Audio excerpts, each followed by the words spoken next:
This conference will now be recorded.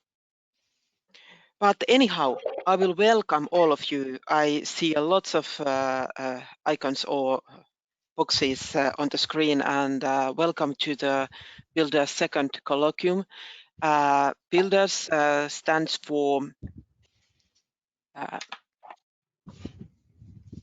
Building European Communities, Resilience and Social Capital. And this is EU-funded project, and some of you probably have been already in the first colloquium in June. And this is hopefully a continuation also after this one, so that we have a chance to share what we have been doing, our partners and researchers have found out, and what kind of results we have, and then also to have a dialogue with all of you who are working on the same field or are interested in the same issues. The main focuses of or challenges that BuildERS wants to look at more carefully is that we want to see how the individual and collective behavior is affecting the resilience in disasters and hazardous situations, but also we have a special focus on those most vulnerable groups in the population that are quite often lacking in the previous research, at least the published ones. And then we want to see how social resilience can be used for building of social capital. And can we, for instance, do investments in people and communities instead of only infrastructures, and how that would impact in reality. But we also know that new technologies are there already, and new ones are coming, and we have to also make sure that we take best out of them, because that is also something that we need to acknowledge, but we also need to acknowledge that they are not always used for good things, but there are also the sad side of these technologies. Today, the moderator of this event, this colloquium, is Dr. Mark Rinard, who is a professor of international relations at Stockholm University and has a special focus on European integration and crisis management. His expertise is especially in the European Union's growing capacities to manage risks, threats, and crises of many kinds. And especially he is interested in the area of crisis management requirements for transboundary crises. And he has a long history of working with officials in the European Commission in inventorying the EU's capacities for successfully managing different kind of crises. And I will now give the floor to Mark, and I hope that you are all very interested in the subjects and have a very good dialogue today. Mark, the floor is yours. Thank you, Anna-Marie. Thank you very much. It's a pleasure and an honor to be able to moderate today. It's a special time because it's about halfway through the BuildERS project, and we already have a lot of great research findings to share. But of course, what happens on our side is only good in terms of whether it's useful, practical for both practitioners and for policymakers. So it's great not only to hear you researchers and experts in the group, but also you practitioners and policymakers who might be able to help us fine-tune those findings so that they're more useful and they go towards the goal, as Anna-Marie pointed out, of building resilience in Europe, especially amongst vulnerable populations, especially in an age of social media, which tends to dilute and corrupt, if you will, messages and communication from central governments, and in which different member states' institutional settings have different levels of capacities for helping with resilience. Of course, there's no one-size-fits-all approach to providing resilience in Europe. So one of the things we're doing in the BuildERS project is making sure that we understand how local circumstances and contexts shape the extent to which local communities are or are not more resilient to increasingly complex disasters in Europe. And we are experiencing at the moment, of course, a pandemic, which certainly underlines how important the research taking part in BuildERS is. And although BuildERS is one of the leading multilateral EU projects on resilience, it's not the only one. So we welcome our friends from our what's called the DRS 01 projects as well, who are also here to provide some insights and guidance here. We have 5 speakers today who will present their research. Most of you should have the program from the GoTo website and also by email once you registered. We'll start with Asta Beck from the Technological Research Center of Finland, VTT. Asta will discuss social media and how emergency warnings are shared by governments during crises. There is Asta with us now. Then I'll hand over to Johanni Latvakowski, who will talk about the technological aspects of improving operations and resilience management, who's just done a survey on technologies and tools and what's out there and what needs to be done in terms of gaps. Then we'll change to Aya Parmas, who will look at the role of satellite imagery to help them monitor and to forecast and get real-time status on hazards, which of course then feeds into resilience in terms of risk awareness in advance to help manage. Then Stan Hansen, our colleague at the University of Tartu in Estonia, who is an expert on information disorder, misinformation, disinformation, and information disorders. Those are discussions that Stan and the group has had quite a bit as to what you call these things. And both Stan, like Asta, are experts in social media during disasters. And finally, we'll turn to Abriel Scheifelers from the Salvation Army in Belgium, who is actually on the ground working with vulnerable populations and has terrific insights from an organizational perspective on what we can do better to support those individuals. So those are our 5 speakers. I know you'll help me to welcome them. They each will speak for about 20 minutes before we open up for questions. Just a warning in advance that I'll be quite strict on the 20-minute limit. I might even give you a 2-minute warning so that you can then wrap up and make sure we give time for the audience to come in if there are any questions. And I may have some questions of my own. I know Pekka, who is the brains behind the original BuildERS project, is with us today, now a member of our advisory board. Also, no doubt, has some interesting questions to put forward. But certainly everybody is welcome to give those questions. And because we want to give room and make space for everyone to be able to have that discussion, then I really would like to ask the presenters again to limit their comments to 20 minutes, and I'll give you a 2-minute warning. So all of those warnings said, let me hand over to Asta, who will present on social media for emergency alerting during a crisis. Asta? Yes, thank you, Mark. And hello to everybody from Finland. So I hope you now see my slide. So I work at VTT as a principal scientist, and I will present you now some cases relating to the work we have been doing in this project. So my presentation is connected to our work package number 2, comparative assessment of institutional aspects of resilience management, and more specifically to task 2.3, where we looked at how people are alerted about immediate hazards, and also looked at the use of social media during crises. So the intention is that the results of our work will then be used in defining the recommendations, and also in various co-design and co-development workshops that have been going on and are still going on. So my presentation, I first give some short information about emergency alerting as in general, and then we'll look at these 2 case studies that we have made here in Finland.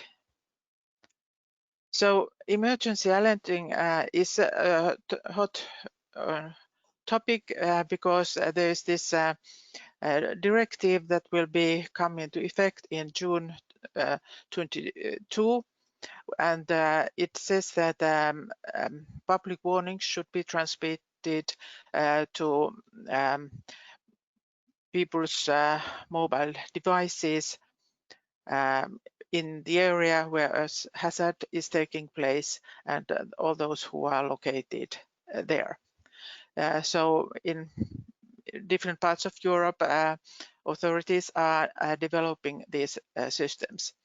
In the project, we made a survey and looked at the applications in our project countries, and here are some main ideas that came from there. So there are two main options to choose: either these messaging opportunities, or then specific apps that will give the users, the people, the warning of an immediate danger in the area they are located to. So there are many issues or dilemmas to decide when choosing the approach in the country. Of course, the financial aspect is one, but then regarding the more technical and practical issues, for example, what kind of devices we expect people to have, how high device requirements can be set, whether there should be a pre-installation or the message should come without the user taking any specific action. Then there's a question of simplicity versus versatility. So it's important the messages are clear and easy to understand, but often various kinds of information needs emerge when an emergency happens. So how much information should and could be given to people, and then also how customizable should these apps, for example, be. So the directive says that people who are in the area should be warned, but often people are interested also about other areas than where they are currently. If they have, for example, old relatives, or if they have a summer cottage somewhere else. So these kind of issues easily come up when thinking about these applications. But information also reaches often people via social media, and so this is the main topic of my presentation. So social media may be used either by official authorities giving these warnings, or then other parties may operate and share these services. For example, in Finland, Emergency Response Center has a website where the warnings are published, and also social media accounts on Facebook and Twitter. And for example, all Finnish rescue services have a Facebook page where they and also in other social media services where they can share information.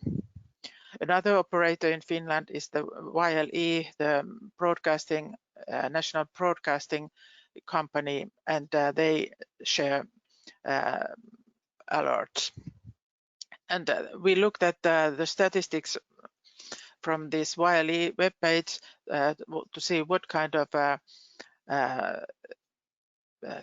alerts have been shared in Finland and published in Finland, and then how they have been shared. And we could see that in this about 4-year period, 85 alerts were published, and they were shared more than 6,000 times. So in average, 78 times per warning. So the warning topics were, as you can see in this list, so fires were the most common reason for giving an alert. Then this malfunctioning of an emergency call system, it's a fairly common problem. Then other hazards were drinking water contamination, and then there's leakage of dangerous substances, gas leak and chemical accident. And so here is a more detailed information of how many times the messages were shared. The top one is last year we had a big malfunctioning of emergency call system, so we can see that it caught the attention of Facebook users as well. And but also some of the other cases have got hundreds of people to share the message to their networks.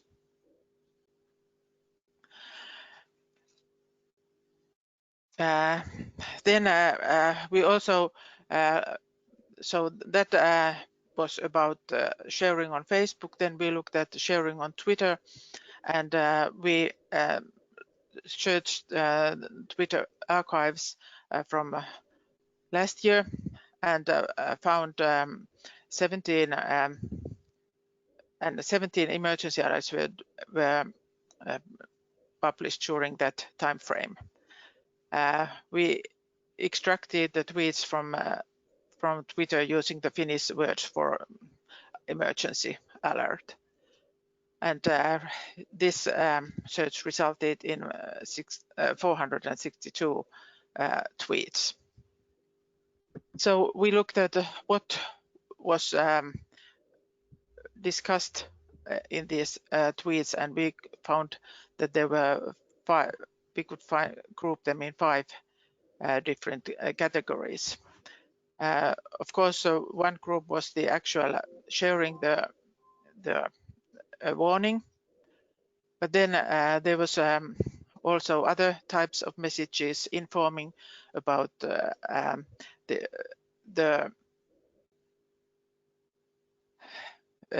emergency warning system as a whole. Then there was feedback and discussion about emergency warnings. Then there was some media news, and then as a separate group we identified this discussion about these emergency exercises. So here we can see the number of tweets or messages, and then how many people they potentially could reach. So on the left side you can see the number of messages and the columns linked to that, and then the line tells about the reach, and the scale is on the right hand side. We can see that and the blue color indicates the original messages, and then the orange is the retweeted messages. We can see that retweeting can considerably increase the reach of the messages. So, and how much people retweet depends on how important they think the message is. So the actual warnings and closely related tweets, they got retweeted a lot, whereas then the other 3 groups did not get so much action from the people who saw them. We can see the media news were not retweeted at all, but then the media could itself had a large following, so they directly reached very many people. Regarding the feedback, many people expressed the importance of multi-channel alerting. So it was a quite mixed set of comments, but this was one theme that clearly stood out in the data set. So then the other case was social media used during an emergency event. We planned to take some new cases, and then last year's October, an attack happened in an educational institute in east of Finland, and there then we took it as a case. So this was a serious incident with one person killed and several wounded. But what was special about this case was how quickly it was dealt with. And when we look at the feedback, so one of the comments, there were several comments telling how well the authorities handled this case. So it took only less than 10 minutes before the attacker was captured, and then there was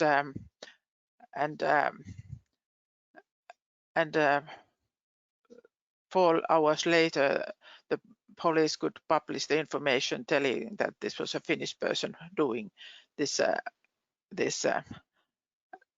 action, and there was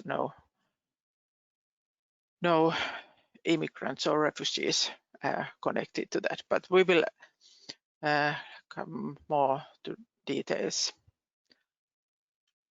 So this shows how many tweets were we identified. So we used the hashtag Kuopio, which was the location of the incident, and it was a simple hashtag, but it worked very well, and there were some irrelevant tweets, but they were easy to remove from the dataset. So all in all, we got 3,300 tweets, and we can see that the response or action was very quick to happen. The discussion started very quickly after the incident, but then it also subsided quite quickly. So after the night, then there was some discussions the following day, but then it did not pick up in any significant manner. So we categorized the tweets into these groups. So the first group is sharing information about the incident, so it is sort of a neutral group.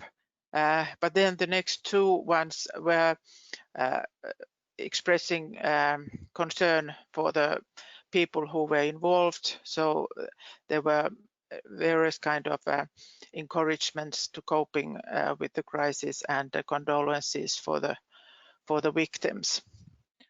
The media group here is not the actual news are in the information category, but this media group here is discuss comments relating to media behavior in this kind of incidents. So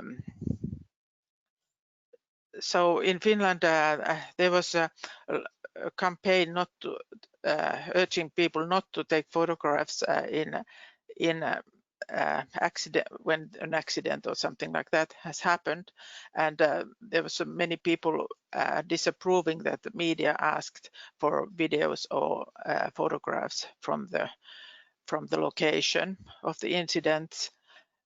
So that was a hot topic at that time. Then this race and immigration was another of the more negative groups of discussions. So as soon as the incident happened, then people tried to blame the immigrants for this incident, and there even was one forged message that slightly modified the message that one of our ministers had published. Then we can say praising authorities. So there were several messages telling how well the authorities took care of it. And then there were these more mixed groups of opinions and ideas how to prevent this kind of incidents happening and what may be the root cause. You can see again here the same kind of distribution in sharing messages. The ones with information got shared a lot, and then here to the right hand side where they were more like personal comments, they got then few shares. Astrid, Maybe there's about 2 minutes left, just so you know. Okay, yes, I'm almost finished. Great.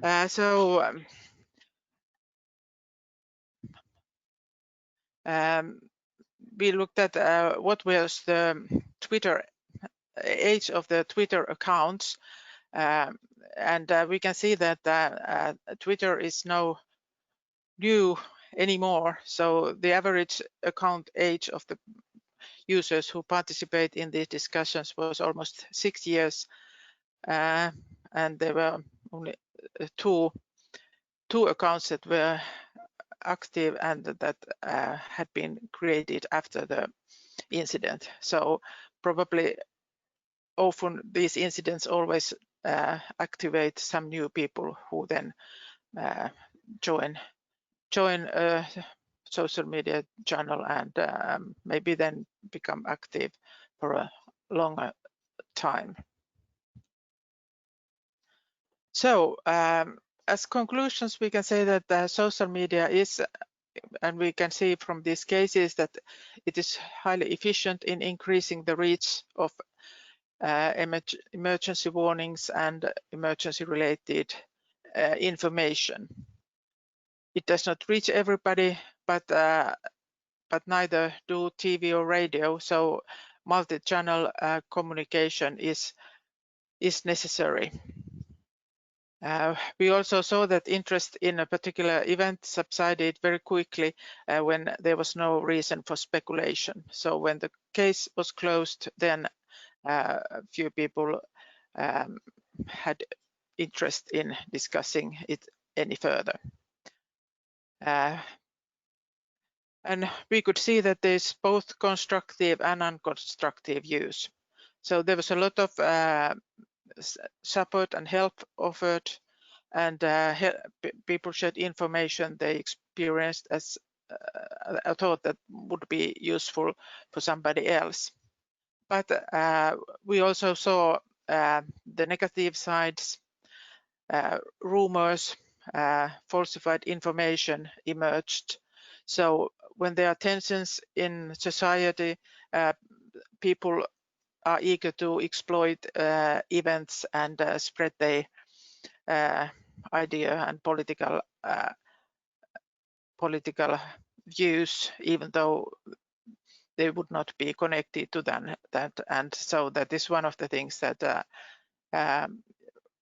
you can and we can expect to happen, and then we can know how to react to it. But so this is my last slide, so I think I'm well on time, and if there are some questions, I'm happy to try to answer them.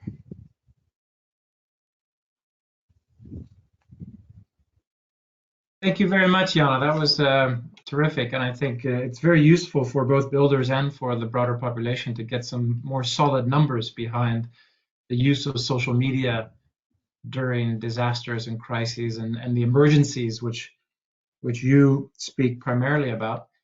As you'll see in the chat box, everybody, Jana has asked that if you have questions from the audience, you can either, I think it's best to write your question down in the chat box, If you'd really like to say it yourself, you'd be welcome to do so. Then just write question or comment and hit return, so we can see that there's someone out there who we can actually name and let you give your question or your comment.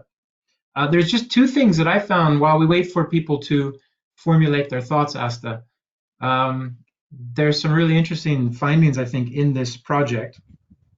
One of them, to me, first of all, I like the kind of overall arching quantitative data, and then the two case studies, which were very useful to kind of help give us a little bit more meat on the bone, as we say. But one thing that was interesting is how much the positive retweeting messages outweighed the negative retweeting messages. And I think there's a feeling out there that the negative is what's really going to cause problems. And I think Sten is going to help us through his typology, perhaps give us some ways to categorize harmful content. But there didn't seem to be an enormous amount of harmful content in Finland. So one of the nice things we'll be able to get in the BuildERS project is comparison across cases. I wonder if you could comment a little bit on what you found there and whether authorities worried much about the negative content here. The other thing that I found very interesting was how quickly the discussion dies down after the actual event, as you put it. And I guess that's somewhat unsurprising, given the speed of the social media cycle. People move on very quickly. Of course, if it's a longer drawn out kinds of, if it's what we would call a real crisis rather than an emergency or even an accident, which you speak mainly of, then I think it's not going to die down so quickly because the smoke is not going to dissipate, the chemical pollution is not going to go away. I mean, look at the pandemic right now. This is ongoing. And about 1 hour ago, I got my very first text message from the Swedish government in 8 months about the pandemic. And I understand it took weeks and weeks for intergovernmental cooperation to figure out what should be in the text, what should be in the message that was sent to all Swedish citizens this morning. And frankly speaking, it's not very helpful. It says go visit the website of one of the Swedish Emergency Management Agency, or the Civil Contingencies Agency, as it's called there, MSB. But anyway, my point a little bit is the difference between the emergencies you speak of and the more complicated crises, which are bound to hit us, but we have very few examples of them actually happening. The pandemic is one, perhaps multiple ongoing terrorist attacks would be another, those kinds of things, which are of a different character. So could you speculate a bit on how the government's messaging on social media might differ when it comes to crises rather than the emergencies or the accidents you mentioned? Yeah, yes, the current pandemic is very different from this kind of emergencies that we looked at in this case. So first, regarding to this positive negative aspect, I think I've seen how this social media has developed. So I think first there was very much this positive things where, so we thought the world had changed for the better when everybody could say their opinions and collaborate and create new things like Wikipedia but then later the swing to the other extreme, that everybody is talking about the negative sides of the social media. So I think our case showed that there's a lot of positive things in social media. Of course, the negative things can cause harm and we need to address them, but it's important not to forget also the positive opportunities that are there. And then of course, as long as there's some reason to speculate, then the discussion probably will continue. So once the facts are clear and nobody can refute them, then the discussion dies out. But like this COVID situation, for example, there have been several opportunities to speculate and discuss, as this is a new situation and there's not always clear to anybody what would be the correct action at a specific point. So that's why the discussion around it continues. But I think it's better we let Sten talk about this COVID related issues more. Can I ask a quick question? Has Finland issued a text message or has they sent any messages on social media about Yes. COVID? Yes, so the Finnish government decided in spring they sent a letter.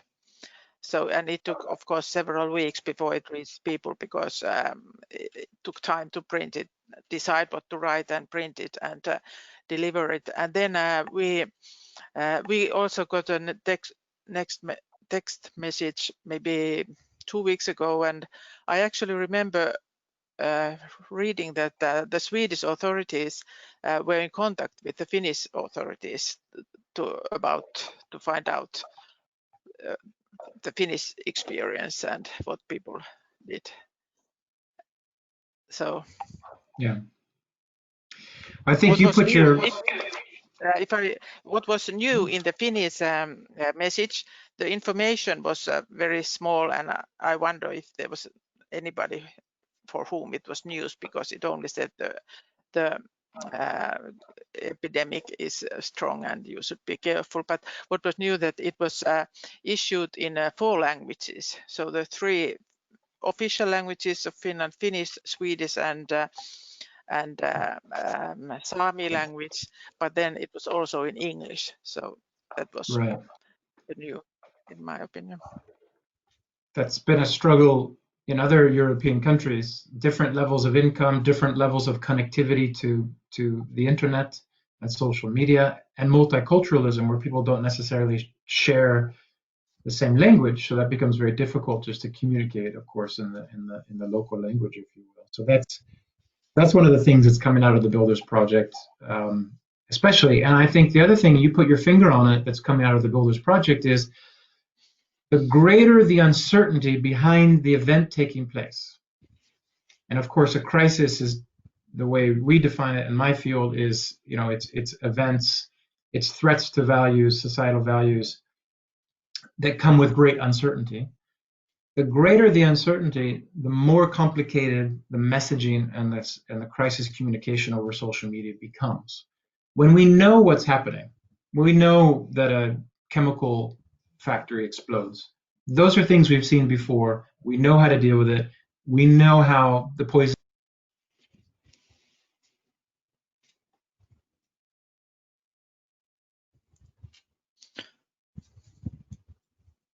When we don't know what exactly is happening, and that characterizes many of the new complex crises, then social media becomes very, very complicated. So I think that's one of the findings of BuildERS, is to separate the fact that different kinds of crises or disasters come with different challenges for social media from governments. And of course, governments know this, but they haven't quite put into place yet. How are they going to deal with these uncertainties? How do you communicate to a public when you yourself don't know exactly what might be happening at the moment? Who's responsible? What's behind an event? Those kinds of things.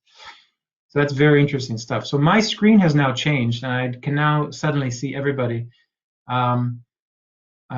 Yeah, there we go. I'm now an organizer. I haven't seen, Jana or Matthias, any comments from the audience at this point. I have a couple of questions, if that's okay. Absolutely, Pekka, go ahead. I'm just too slow a typist, so I just want to do it orally, if that's okay. Sure. And in the work package, there's a mentioning about the institutional differences. And I was just wondering that since this is the case study, so you obviously were not sort of comparing the institutional differences, but did you get any hunches or anticipation about what would be the institutional differences that the BuildERS project might be looking at when comparing the use of social media in these type of cases, adverse events, crises, and so forth? And the second question is that it's probably a more profound one, that What do you think? Your private opinion, and maybe something that you have been discussing with your colleagues and others. Is it a good thing that public authorities rely on social media? Should we use it at all? Or is it just something too hard to handle, too complex, too diverse, and whatever that is? Okay, regarding the institutional comparisons, so in this work package there were other parts where comparisons were made more thoroughly. Also in our part we had cases from different countries, so there was some comparisons done also in this part, but our cases were of varied type, so the most direct comparisons were made in tasks 1 and 2 in this work package. And regarding, I think it is impossible if the authorities would withdraw from social media, that would be very bad, because many case studies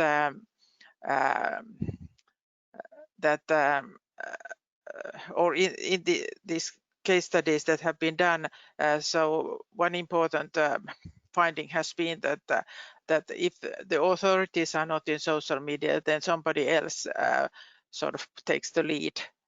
So I think even though it is complicated, it is very important to be there and also build the presence before a crisis happens, because always the more you reach people, then the more their share potential is. So that's why if you only start when a crisis comes, then it is much harder to reach and you don't know how to act. So when there's no crisis, then it is time to start to learn. Yeah, I see, and perhaps it has to do with also with the institutional setting, that you know how mature and reliable these institutions in different countries are. When you go to another country, maybe the social media might not be that a good thing, but in Finland, I guess it works out better than in many other countries, or at least as well as in many other countries.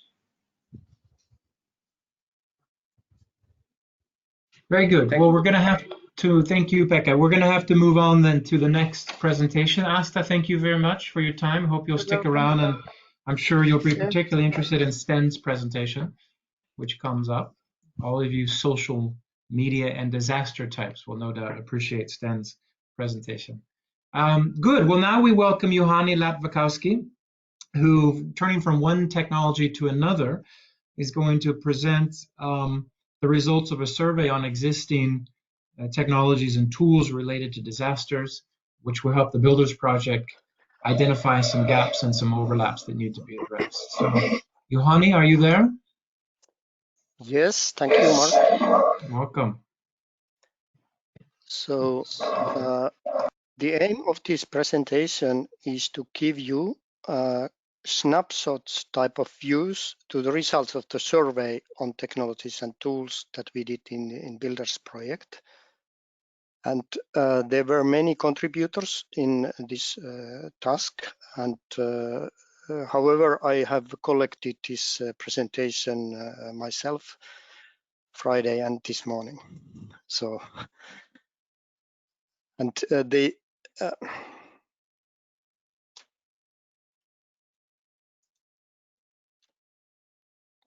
okay, so in this presentation, I collected a couple of examples from the tools that we discovered. And after that, I will discuss about little bit about this, what kind of challenges the limited capability people might have. So first issue is the term emerging opportunity. And it has here defined so that there is first the technological perspective, the technology itself. For example, if you have a capability to detect position, that is a technology, then you need to have a tool which enables use of this technology in real world. And together, these are a technical enabler for the opportunity. When you have this kind of technical enabler, then the question is whether it has some importance for some disaster management stakeholder, or whether it is capable to improve the situation of people in disaster. And then the third perspective is the applicability, whether this technical enabler can support some function or service which are needed in the disaster management phases. And of course, this refers to the real meaning and benefits in practice. For example, if vulnerable people don't have a mobile phone or smartphone or some other computer type of asset which can be located, then it is not possible to use the emerging technical enabler. So we, in this presentation, we speak about these terms from these perspectives.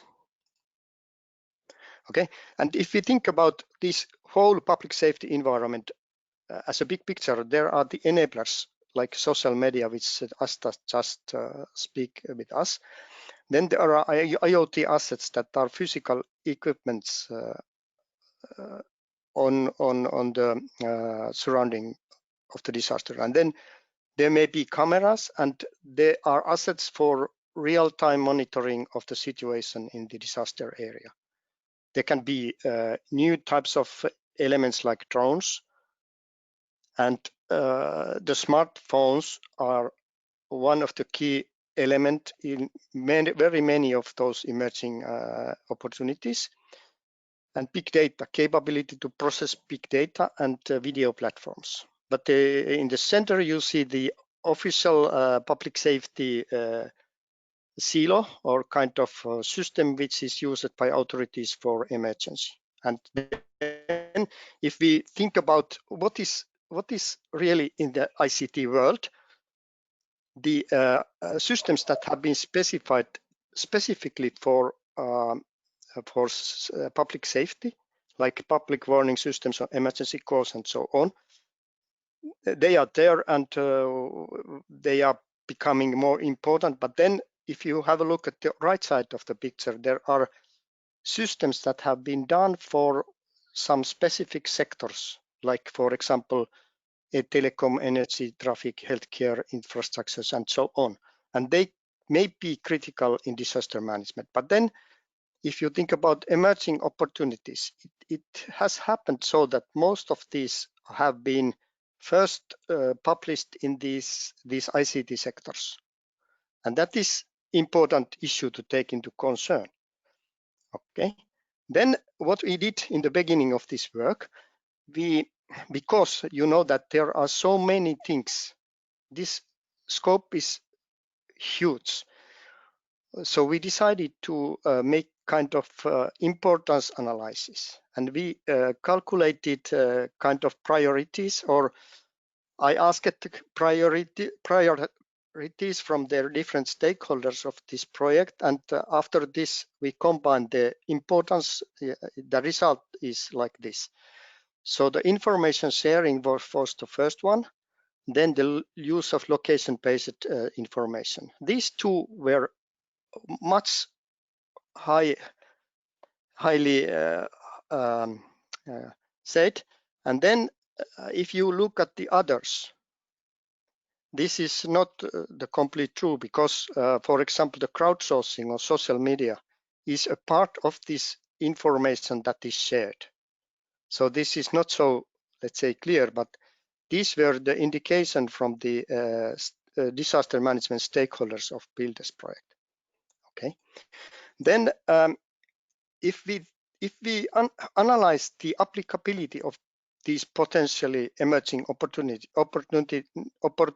like location-based information and so on, you can see that these two, the information sharing and communication things and the location information, they are capabilities that can be used probably in all the phases of the disaster.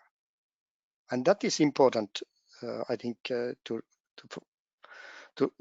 understand. And then if you think about, for example, finding vulnerable people using social media, I think the location is there very important, and the real time and also the trust for the content and so on. So there are links. So these emerging opportunities there are not separate.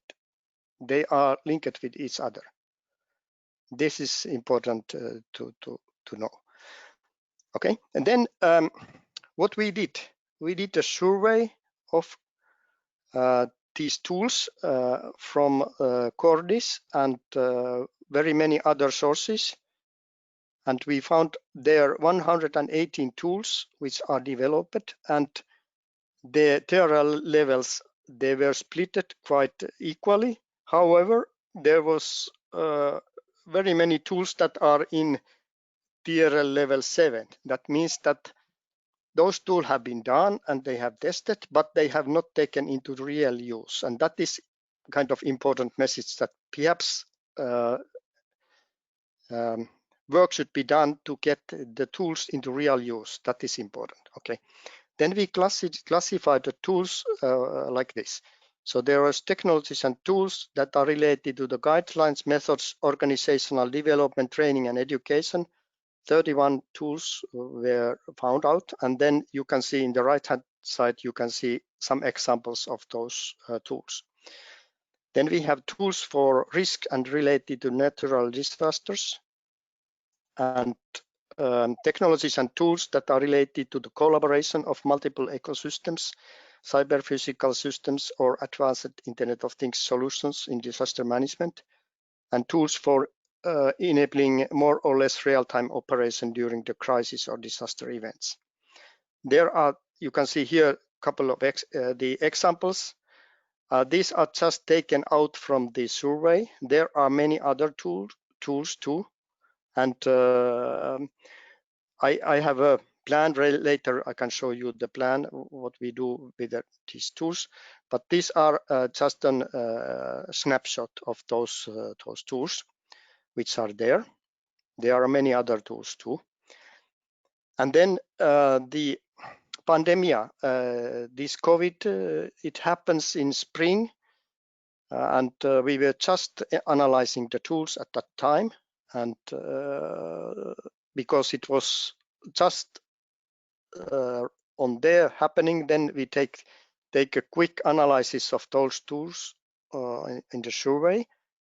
And there are many tools in that are in this category, and most of these tools, they are relying on positioning of people using smartphones or some other means, and this is important to know.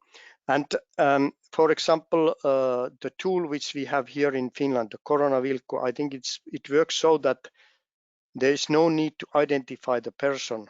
The tool doesn't need to do it.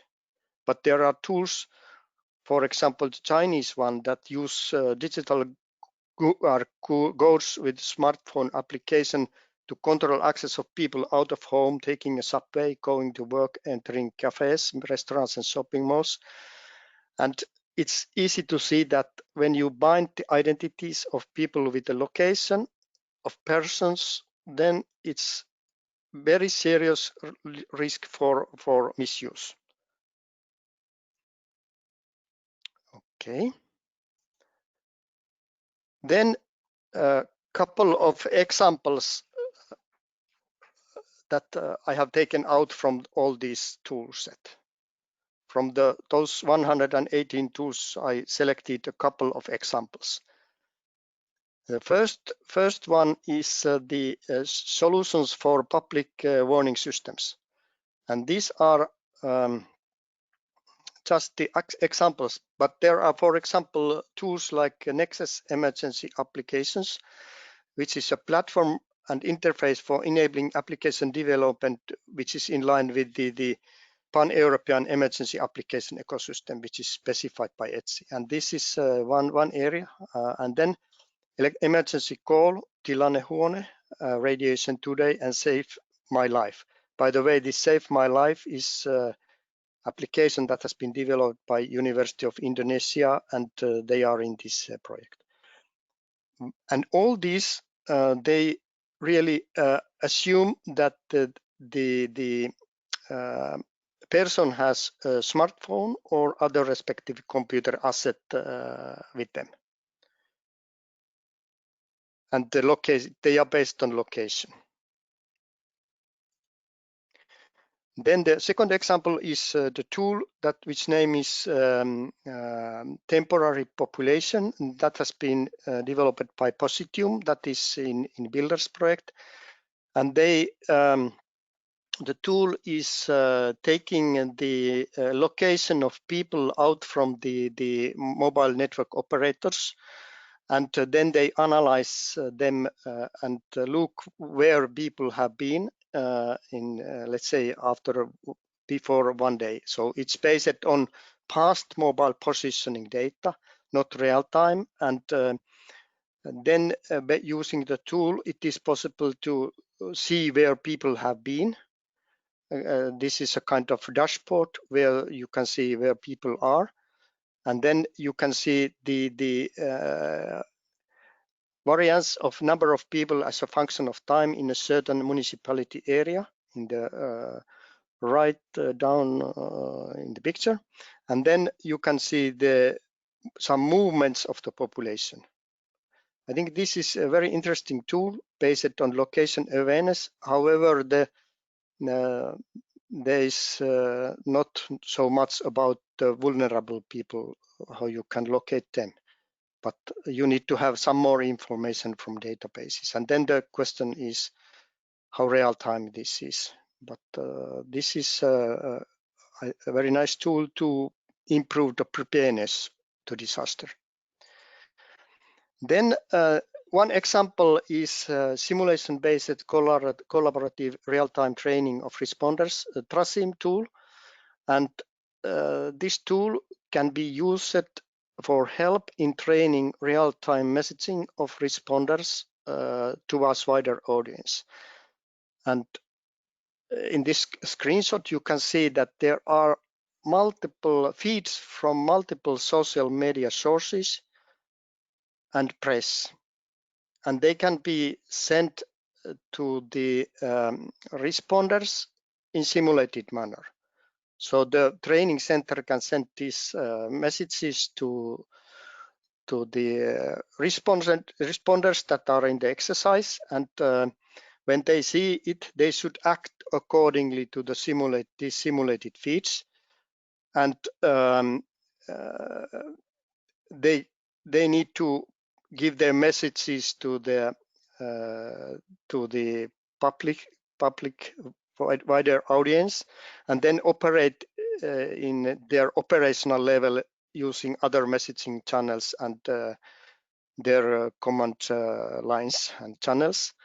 And during the exercise, the operation of responders can be followed and feedback can be given to them after the exercise. So this is a good tool for making the exercises of real world responders.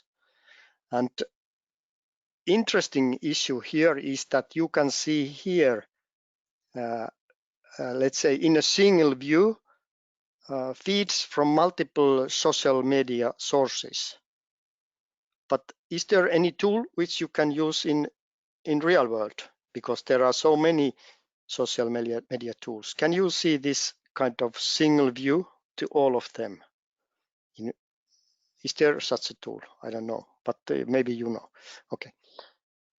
Then the next tool is this is from completely out of the box. So the M2M Grids project has been Eureka context. It has been working with the trust for the information sharing in cross-sectorial context. So this tool can be used to exchange messages and share information between different stakeholders and physical IoT assets, also in cross-sectorial context. And this tool has been evaluated in energy, mobility, and consumer sectors in research prototype level, but not in public safety context.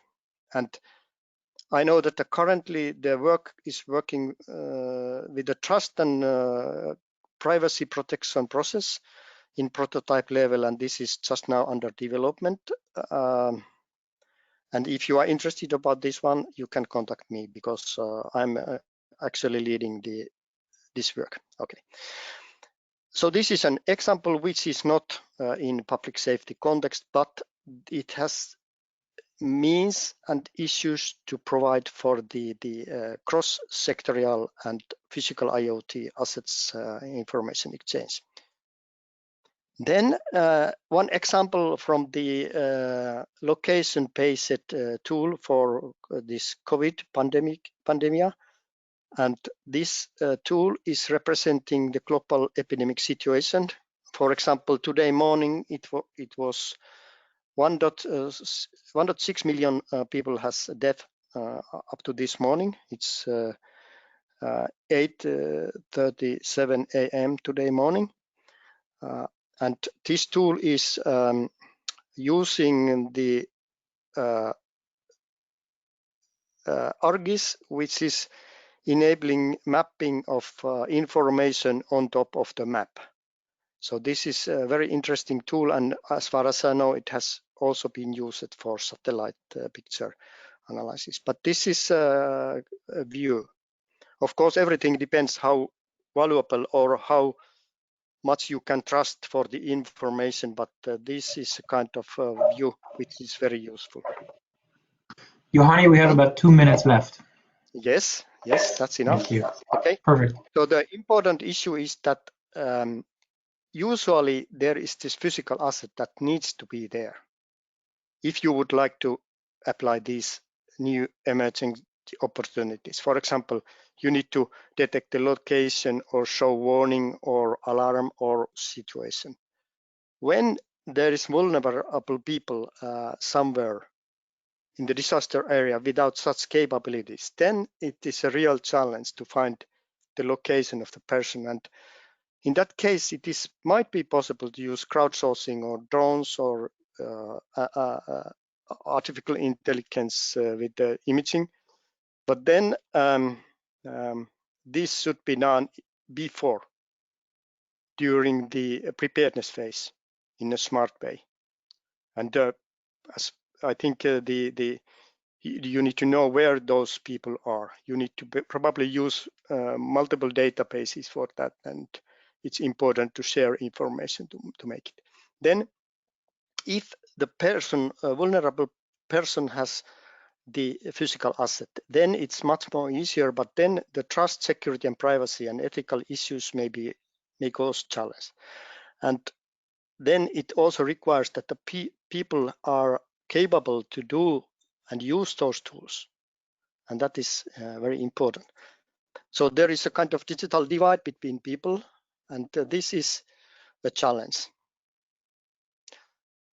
And then if you think about vital infrastructures, like for example, the health infrastructure and energy and so on, they can affect to vulnerable people in a more serious way. For example, the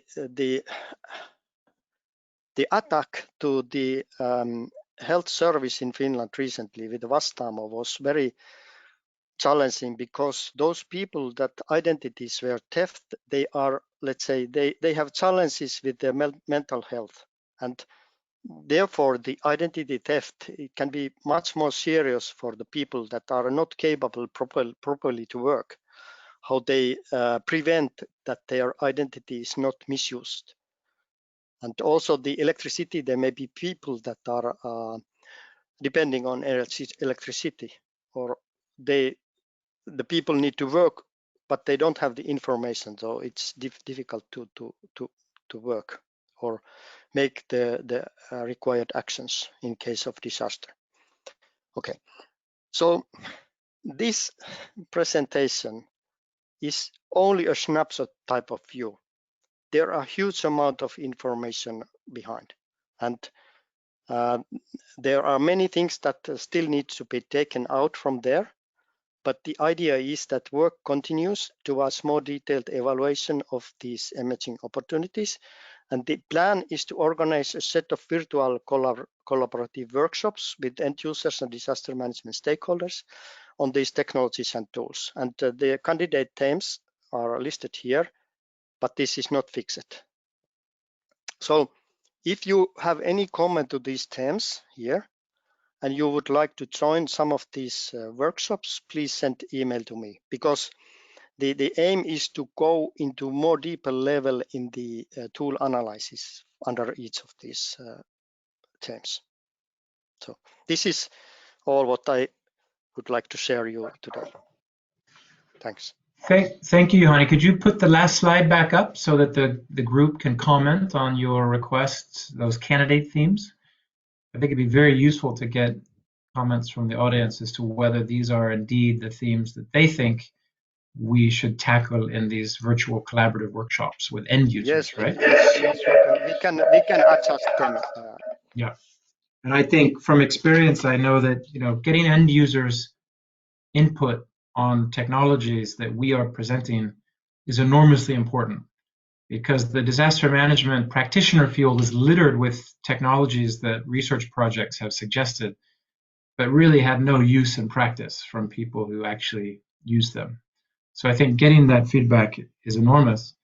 So we can offer some questions. I was, from the audience, just to start off, I was struck by your nuancing of the challenges regarding social media. I think that was a nice compliment to Asta's presentation. And if you have comments on what your results say about Asta's, that would be interesting. But I was struck by the digital divide comments, the failures of infrastructure, right? Of course, if the internet's not working, then we're not going to be able to communicate with people, or at least older methods of communication like word of mouth, traditional media will become more important again. They already are, by the way. We tend to vest a lot of importance in social media, but of course, I check my local Swedish media online before I check Twitter or anything else. So those still exist. And then you brought up the dimension of privacy. I think privacy might be one of these workshop themes. You mentioned this inventory you did of the other previous projects, which suggested technologies related to resilience building and disaster management. That was a terrific inventory. And I'm sure the REA and the Commission is very keen that we have done some of this work in BuildERS to look at what's been suggested before, and possibly towards the end of our project, we can offer an assessment of what, based on our analysis, which of those existing technologies or already proposed technologies should really get a new boost and try to be implemented, and which probably can't be used. But my second point about those technologies is I would be willing to wager a bet that about half of those are not GDPR compliant in the least. I mean, so many of the technologies that we throw out there as important during disasters rely on using people's personal information, location tracking, everything. And it's no longer okay just to get people's consent. That doesn't work anymore. Just because people choose to download an app doesn't make it compliant with GDPR. So there's huge challenges in Europe to reconciling privacy concerns and law with, putting technologies in place that help first responders to identify where people are, who needs help first, et cetera, et cetera. So your comments on any of those questions would be welcome. And I have one from Daniela here when you're done there. Go ahead, Johanni. Yes, in the list, the issue for cross-sectorial information sharing, that is, if you go inside that, there are multiple stakeholders like companies providing the health services and so on. But if you go one step down, there are people that are customers of those things. So the trust is certainly a very important issue there. Of course, I think it's good to highlight it a bit more in the list. The privacy things that is important. I would like to have them more highlighted in some of them, these terms. And then what comes to the social media, I really think that it is essential and important source for information. But then again, there is question how much you can trust for the content. And because there may be misinformation or real information or something in between. So it is very important because, for example, if you have vulnerable people that have not a smartphone, then maybe the neighbor knows and he can, let's say, provide that information to authorities that there is a vulnerable person living in the nearby apartment or so.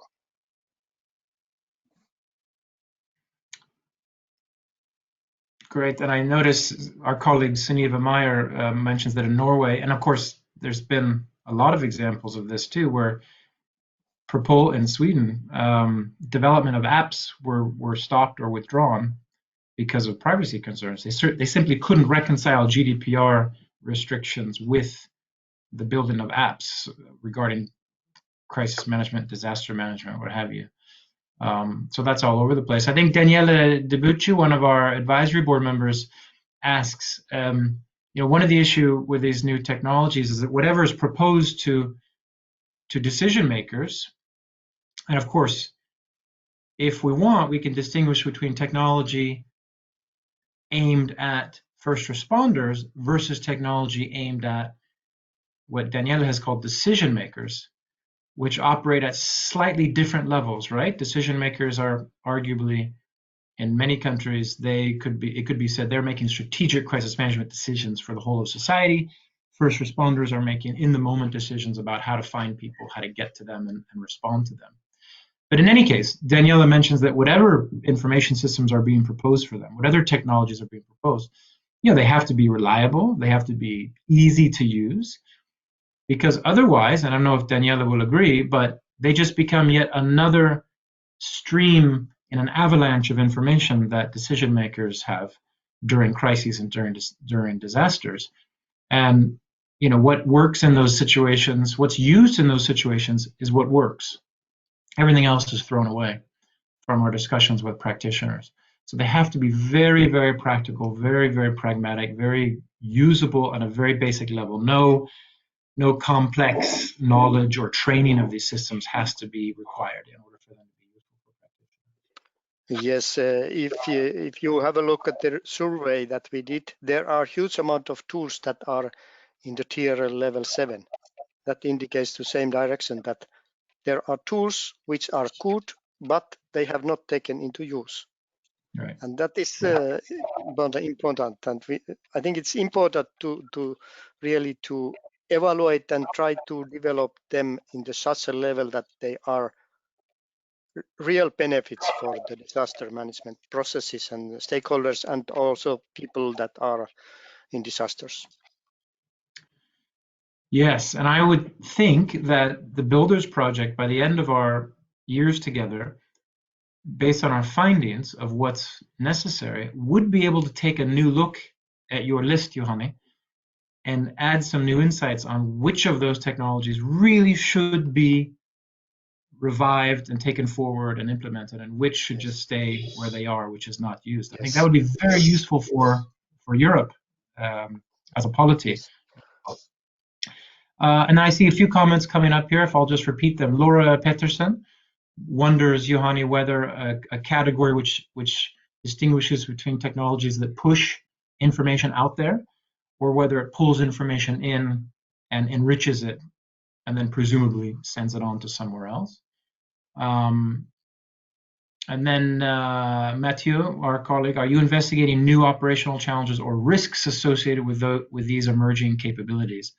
For instance, data overload, AI biases. So this this is a meta-level question about whether we also want to look at these technologies themselves creating new problems and vulnerabilities rather than just supposedly fixing known ones. Yeah. Yes, Please. the fact is that there are huge amount of data which is distributed everywhere.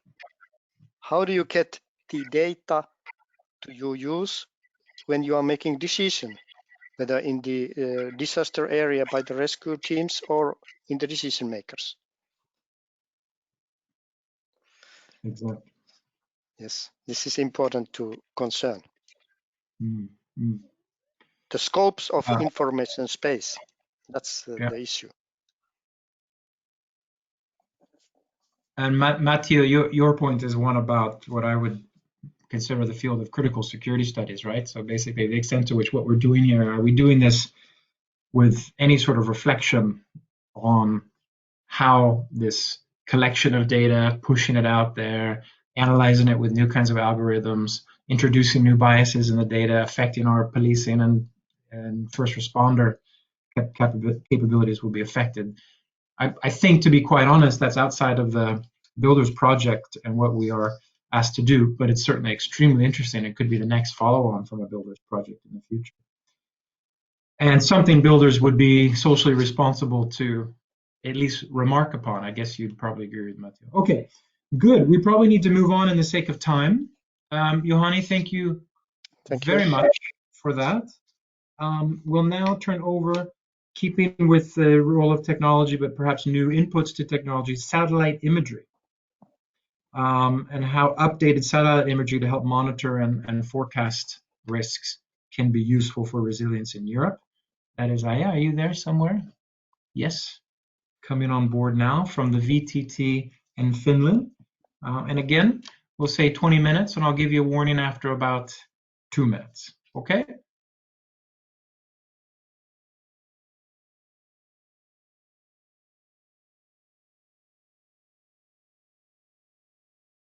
Might be a mute button. I hope you can see now my slides. Now we can see. Yes, thank you. Good. Okay, my presentation is about satellite images and hazard vulnerability. It is on mapping the geographical areas where the statistics and the probabilities show high hazard probability. My name is Eija Parmes from VTT. I'm the sole person to be responsible of these slides, but I have listed also Johanna Ludvigsen, whose role was utmost important in the task 3.1 behind this presentation also, and Lauri Seitsonen from VTT, who helped in software development. Yrjö Rauste provided slides on fire detection from satellite images, and Oleg Antropov all slides on the use of SAR images in hazard detection and mapping.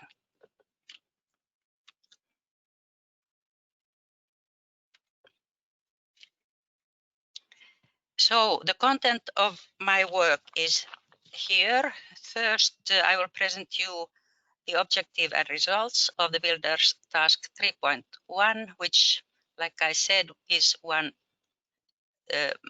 is behind also this presentation. And then I go to the role of Earth observation technology in hazard management, and finally list some items in the future, innovations and needs to improve hazard mapping from satellite images.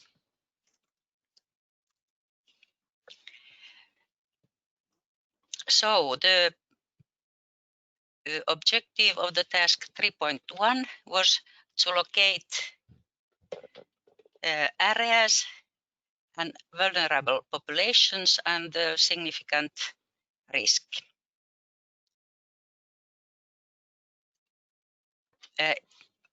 And the purpose was to help in the selection of the geographical areas and vulnerable groups to be interviewed in the task 3.3. The content of this task was to use ArcView or ArcGIS platform to combine data retrieved from hazards, occurrences and the discharge areas and impacts, to have integrated maps on hazards and their impacts and their discharge areas. Then to overlay this hazard map with populations density cards to identify the most affected communities and agglomerations. Also supplement with cards of census data evidencing locations of socio-economically disadvantaged resident strata. Here, layers of gross domestic product, for instance, and unemployment rate were added. They were found from Eurostat sites.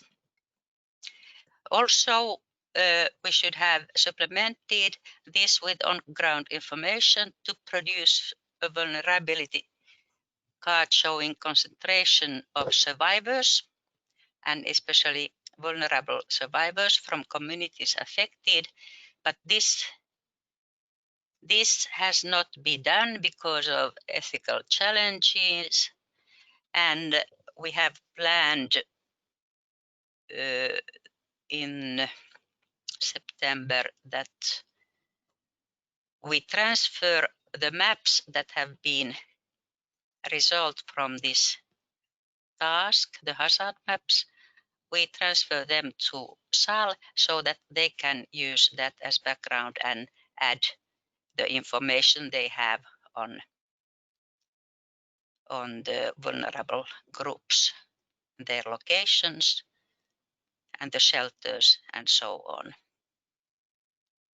This Perhaps is one yes. we should clarify. Perhaps we should clarify. SAL is Salvation Army for those who are Salvation not part Army. of the BuildERS project. Yes, Salvation Army who is doing the interviews, most of the interviews. Instead, we had the identification of several social groups which have been designated as vulnerable, and this is the result from Johanna Ludvigsen's work on looking for the vulnerable groups in Europe, and especially vulnerable groups in hazard situations.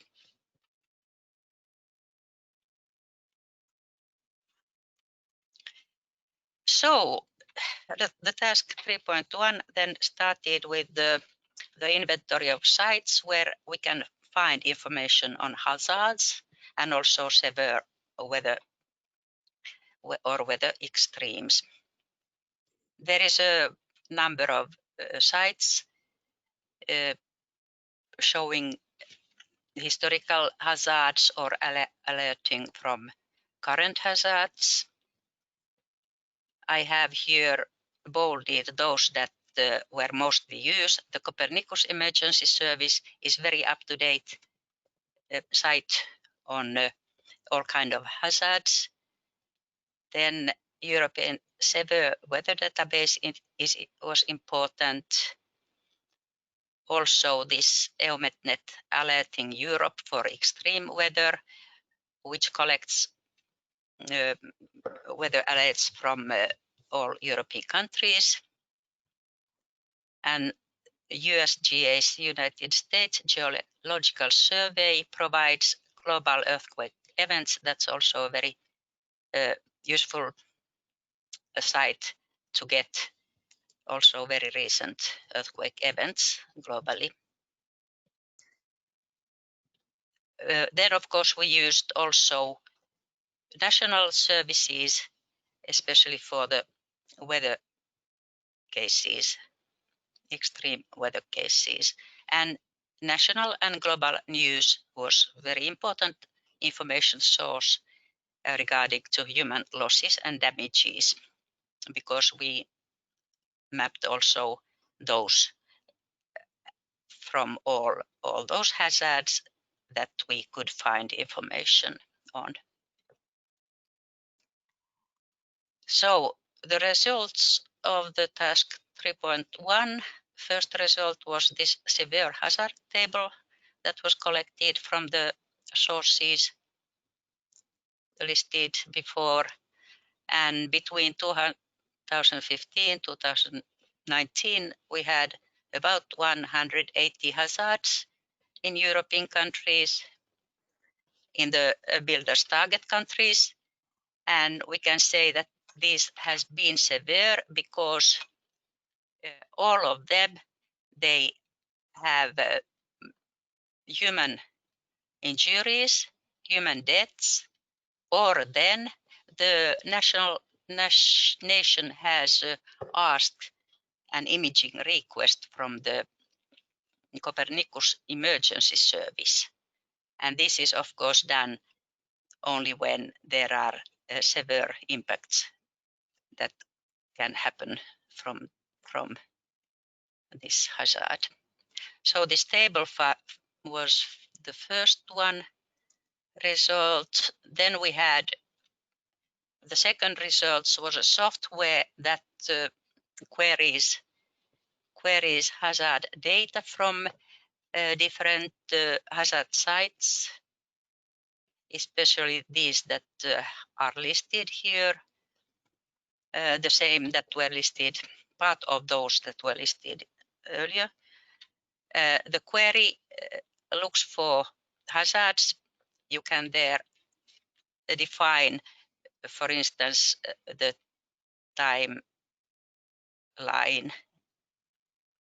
and also the area. And for instance, for the earthquakes, you can constrain the results by minimum magnitude or maximum depth.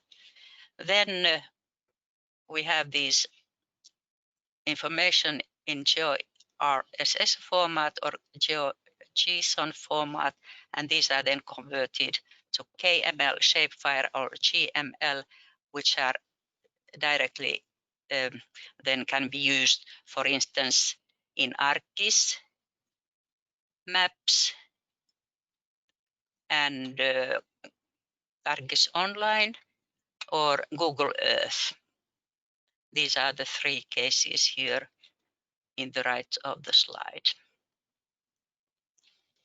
So this was one example, a method to enable the collecting of hazard data from several different sites, like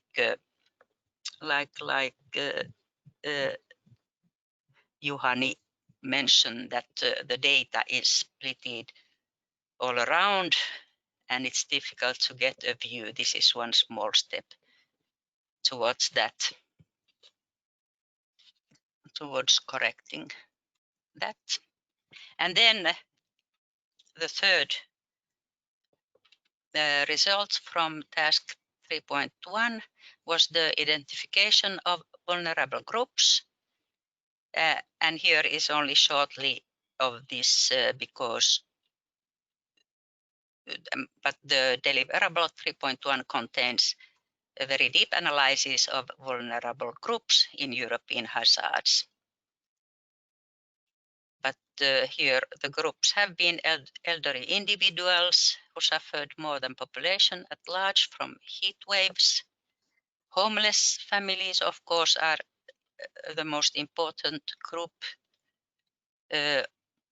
and especially homeless people with disabilities, and then homeless refugees and registered and unregistered migrants. And we concluded that these groups should be interviewed in different countries with combinations of people from different groups, homeless migrants, as opposed to homeless people in their own country, to get comparative information. Of course, the interviews have started already and have been have selected their own vulnerable groups. targets, but these were the results from task 3.1.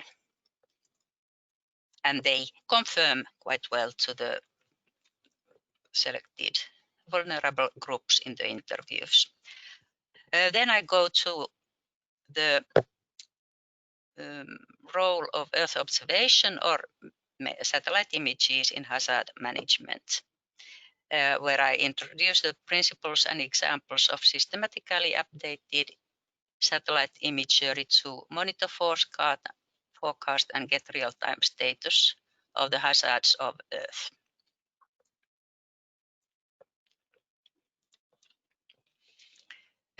There is thousands of Earth observation satellites which differ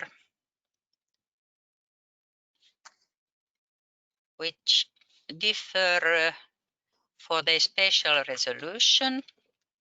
Low resolution about 500 meters pixel size, medium resolution about 100 meters pixel size, high resolution about 20 meter pixel size, and very high resolution around 1 meter pixel size. The lower the resolution is, the higher the imaging frequency, so that you have to have a compromise between imaging frequency and spatial resolution. Of course, in hazard situations, the imaging frequency must be very high. That can be also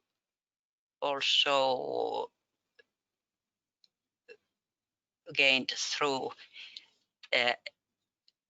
the satellite fleets. I mean, the current nanosatellites and microsatellites, which have hundreds of satellites, similar satellites, and so the imaging frequency is increased by this way.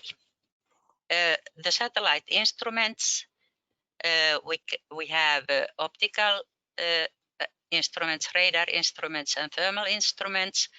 The optical instruments are in the visible and infrared.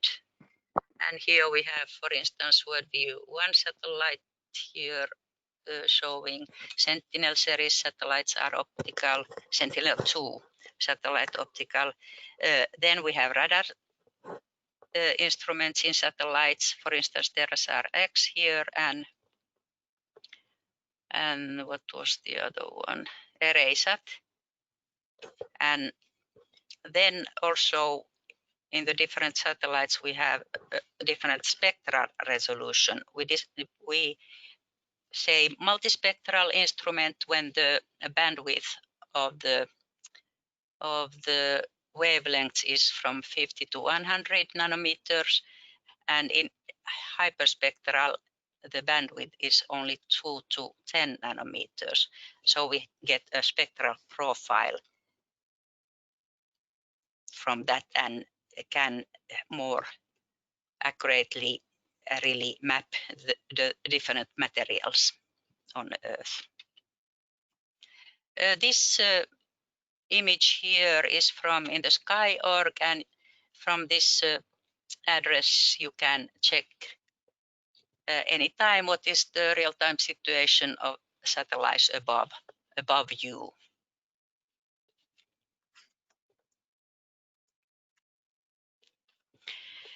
So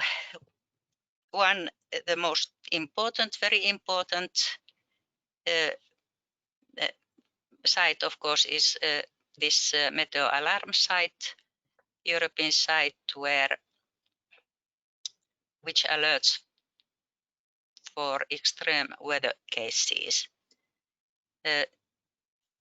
It's collected from the National Public Weather Services alerts, and it ensures coherent interpretation as widely as possible throughout Europe.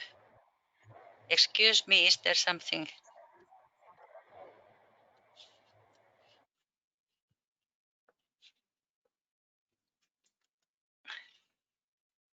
So for instance, here you can point to the France. Here in this orange area, you have alert for flood. in the yellow areas today. Very today you have alerts on snow and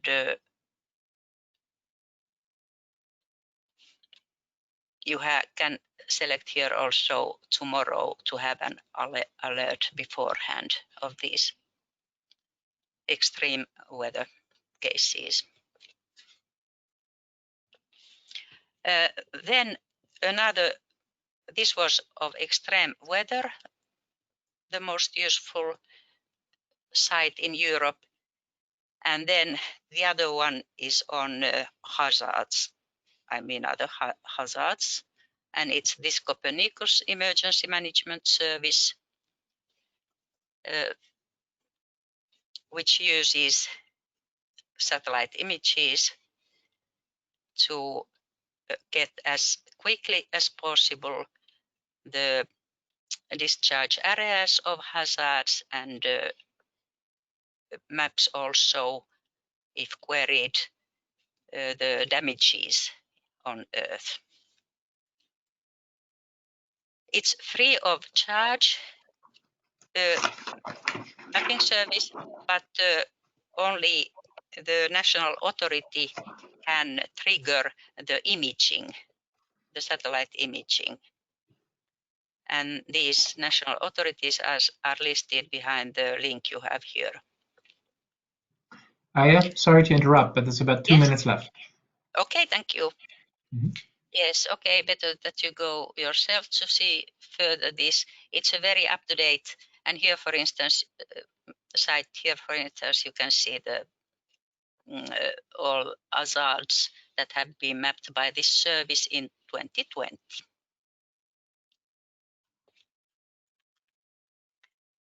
Also, they have their humanitarian crisis example in the very same site. For instance, human settlements mapping and population displacements location monitoring, very relevant to humanitarian crises.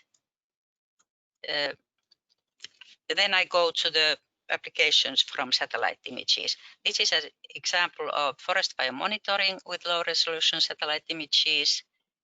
The system has been working. It sends an alarm to the dispatching centers as soon as it detects a fire. Similar, this is developed at BTT, but similar systems are in operation also around Mediterranean area. Then this SAR, synthetic aperture radar, which is a very, very important technology, especially in hazard situation, because the benefits of its radar system, which can penetrate through clouds, so clouds do not disturb the imaging. It's all seasons monitoring, also in winter, day and night. It doesn't need light, so sunlight, so it works also in nights, and it's high resolution.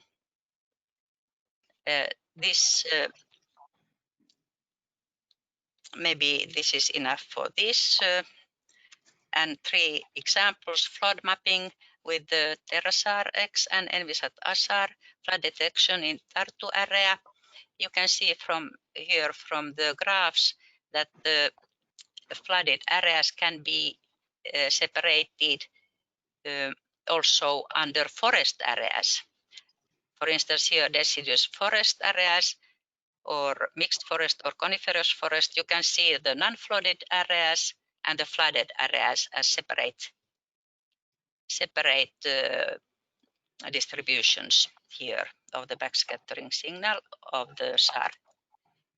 Then snow and wind damage can be mapped from Sentinel-1 SAR time series. This is based on change detection. You compare images before the hazard and after the hazards and get to the damages from there. And third example was this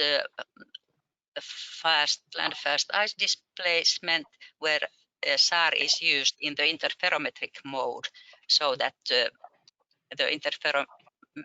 interferogram shows how much the ice have been moved. And this comes to this continues here. Sorry, we're gonna have to wrap it up so that we have time for commentary and feedback. Hey, dear, yes, Mark, I have 2 slides. Sure. Okay. 1 minute. Yes. So beyond, we are of course hope that the hazards are alerted as soon as possible. Here is one example. It's the vulnerable population here is penguins, but it shows from these pages you can see how this iceberg here is moving towards the South Georgia Islands, and you already see day by day how it goes nearer. Today I checked this site, and it was halfway to the island. Let's see what happens there. But this is of course the aim. We all want to have beforehand alert from a hazard, and then I come to the innovations and methods maybe which could improve the timeliness of hazard detection from satellite images. New nano and microsatellite constellations will improve timeliness. There are reactor Hello World satellites, ISI Alto satellites, miniaturized SAR hyperspectral cameras, and they can, some of them can alert directly from the satellites the rescue operators, so that it doesn't go by some intermediate organizations. Okay, I can't see anymore my. It wasn't me, for the record. I didn't do it.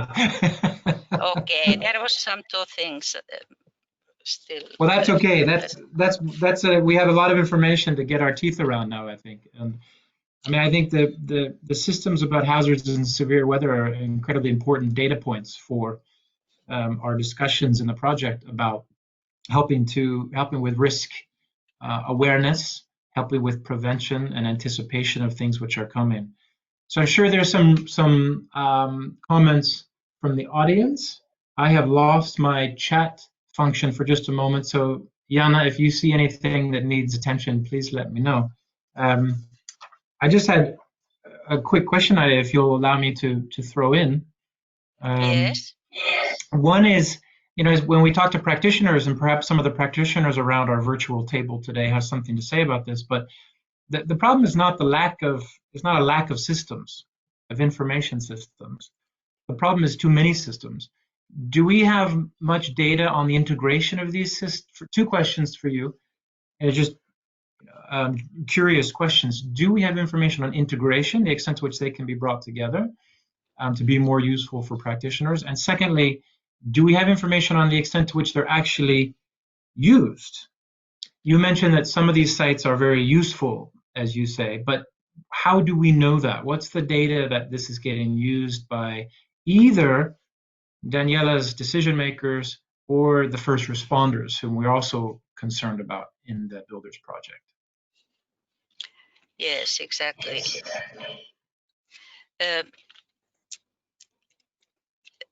Well, about the usefulness, I know that the Italian rescue organizations and Alessandro, they have used a lot this Copernicus emergency service, and also they must be useful because if you send an imaging request to the Copernicus emergency service, then you must pay from that. So they don't send this imaging request, and all those that can be seen from those sites are triggered by national authorities, and they have to pay for the imaging. That's one thing. And then I have in my last slide, there was one point that now information is in several sites. And I showed you our small step to gather this information into the same maps or Google Earth. But that's one problem. That's a very big problem. And there, of course, to have in European Union space or ICT or security calls, something on that to really have an integrated view from these tens of hazard or weather sites. Is this what you asked for? Absolutely. And I only have a small segment of the perspective. I did some work on the EU's own institutional early warning systems, and we found 86 of them. Yes. And there was this proliferation of systems, and no one knew quite what to do with them. So over the past few years, they've started to consolidate and be merged together. And I hear, but I don't know, that that's a problem at the international level as well. So I was just curious if you had any insights on that. Yes, Shirley, maybe to contact GRC because they have a disaster hub and yeah. Okay. Very good. I don't know if others have comments. Anyone from the audience, Pekka, if you're there, anything anyone would like to send to Aya and her co-authors on this piece about satellite imageries and hazard vulnerability? Well, actually, just a quick question, and my question is not really to Aya, but it's actually to Salvation Army. Have you learned from the Salvation Army that these type of technologies and tools that, for example, we see coming from the satellite technology would be useful in your operations in the field? How does it look to your eyes? What's the usefulness of these technologies? Yeah, I think for the Salvation Army, we haven't yet decided how they might be of use to us, but we will discuss this with international headquarters in the next year. I think it could also be more useful in collaboration with other organizations, maybe like the Red Cross, as the Salvation Army in Europe is not engaged in a lot of emergency response, but rather the sort of care of people directly following the response. So we wouldn't necessarily be the people, making the decisions about how to respond to the crisis, but would just be following the government's requests for us to meet certain specific needs, like providing food for first responders and such. So it is an interesting kind of question for us to consider. How might this information be useful to partners in that area who are doing more of that first response work rather than some of the following up that the Salvation Army is more engaged in, if that makes sense. Well, that makes perfect sense, and I think it comes back to what Mark was saying about the 86 systems, or how many we did have in the European Union. So I guess, yeah, I think this is the question really in the end, not the lack of information or lack of technology. You got it right, in my opinion. Thank you. Good. Well, let's see. I see some chats in Finnish, and my Finnish is not great, I have to admit. So, that's just us. Good. Well, it looks like that will conclude our discussion. I thank you very much for the presentation and for the comments from you, Pekka, and the others.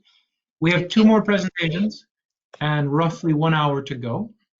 So I will swiftly hand over to Sten. Sten Hansen is the University of Tartu, specializes in government communication and in the BuildERS project on, obviously, disaster and crisis communication, with a special emphasis here on social media. And he will help us to typologize. I don't know if typologize is a word or not, to create a typology of different kinds of harmful content that can come out during disasters. So, Sten, the floor is yours. Thank you very much. There he is. Okay, can you see my slides? Yes, I can. Great, excellent. So yeah, it's now we're getting to the coronavirus part of the event. So the outbreak of the novel coronavirus disease, of course, propel the creation, transmission, and consumption of all kinds of false information. So unverified claims, misleading statements, false rumors, conspiracy theories, and so on all around the world. And so our research really, the starting point for our research is that when people are exposed to misleading or contradicting information during a crisis, such as a pandemic, then they may behave in ways that cause harm to the health or well-being of themselves or others. So, for example, they may not be taking appropriate risk reduction measures, or they may blame or harass vulnerable groups. And the term of art that we use is information disorder. So the term information disorder has been used by media and communication scholars who refer to the growing global information pollution that involves many guises of false and potentially harmful information. And false and harmful information may spread via various channels and take various forms. So not only via social media, but also this may occur in journalistic stories, in newspapers, on television. Also rumors, pranks, just the spread of outdated information. And the information disorder does involve spreading of misinformation, which may be shared without actually intending harm. So it may, for example, be meant as satire. It may be misleading just by accident. But also information disorder may take the form of disinformation, so which is shared with some kind of malicious or destructive intent and may involve manipulated or fabricated content. Importantly, people's vulnerability may also be triggered by malinformation. So that is the deliberate publication of genuine information that is used to inflict harm. So, for example, when an information leak encourages ill-advised protective behavior, or if it results in hate speech or harassment targeted against some disadvantaged groups. Or also if this information leak invades someone's privacy. So there are different forms an information disorder may take, and many studies have focused on the falseness dimension of information disorder. In our study, we focus on harmfulness dimension of information disorder. And so in spring this year, when the pandemic was declared, we set out to build a typology of informational content that may increase people's vulnerability in the context of the coronavirus pandemic. And we compiled a set of 98 small case studies based on news media stories, social media content, scientific and official reports, other relevant documents that dealt with various forms of false and harmful information and their effects during the first 3 months of the pandemic. So from starting from March, ending in May. And we collected these case studies from 6 European countries, from France, Italy, Norway, Finland, Lithuania, and Estonia. So different parts of Europe were covered. And we formed a team of researchers from these countries. So a large team of researchers, their names are listed on the first slide. So they looked at potentially harmful information that was spread in their countries. And so in this study, we're really interested in all kinds of messages that could potentially produce adverse effects to people's health or well-being. So no matter what the possible motivations of the creators or disseminators of these messages may have been. And of course, press has reported instances where people have died or suffered due to believing falsehoods about the COVID-19 cures, so to say, and they have ingested poisonous substances such as household disinfectants and methanol. So clearly it is a huge problem. We do admit that many people, of course, may disregard false and harmful pandemic-related claims and adopt appropriate precautions. However, in this study, we deliberately think in terms of these worst case scenarios. So we want to draw attention to possible risks and possible vulnerabilities. So we ask what kind of harm could occur if people believed in and acted upon particular kinds of false information, false or harmful information content that they were exposed to during the onset of the pandemic. And so we did identify 6 types of harmful information, which I'm going to now outline.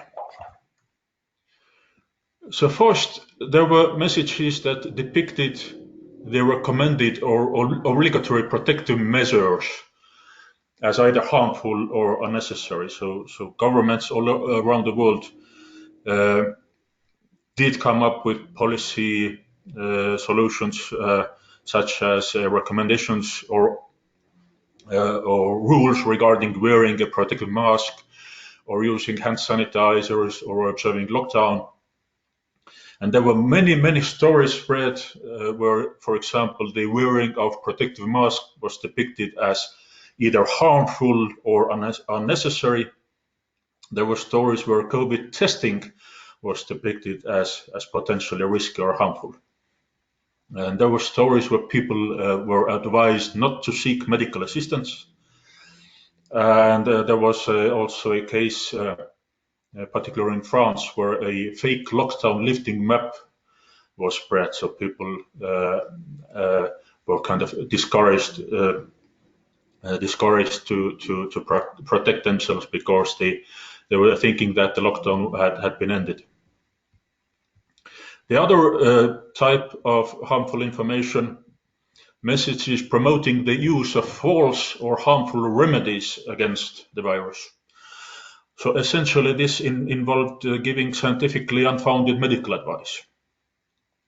And in the countries in our study, people were exposed to false claims that the novel coronavirus could be treated, for example, by consuming vitamin C or by consuming tea or water or herbal infusions or sodium bicarbonate or probiotics or a gargle made of vinegar and salt, and simply by breathing hot air and even by smoking or going to sauna.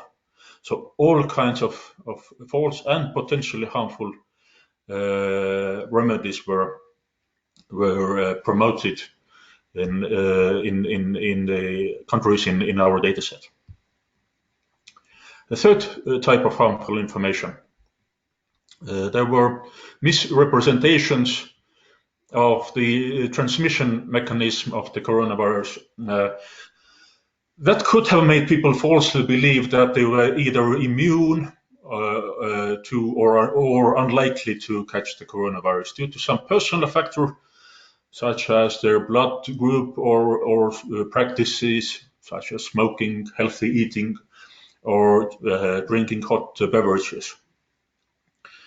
So this type of harmful messages contained also false claims that the novel coronavirus is spread by bacteria, and also that it can be kept away by high temperature or sunlight or even meditation.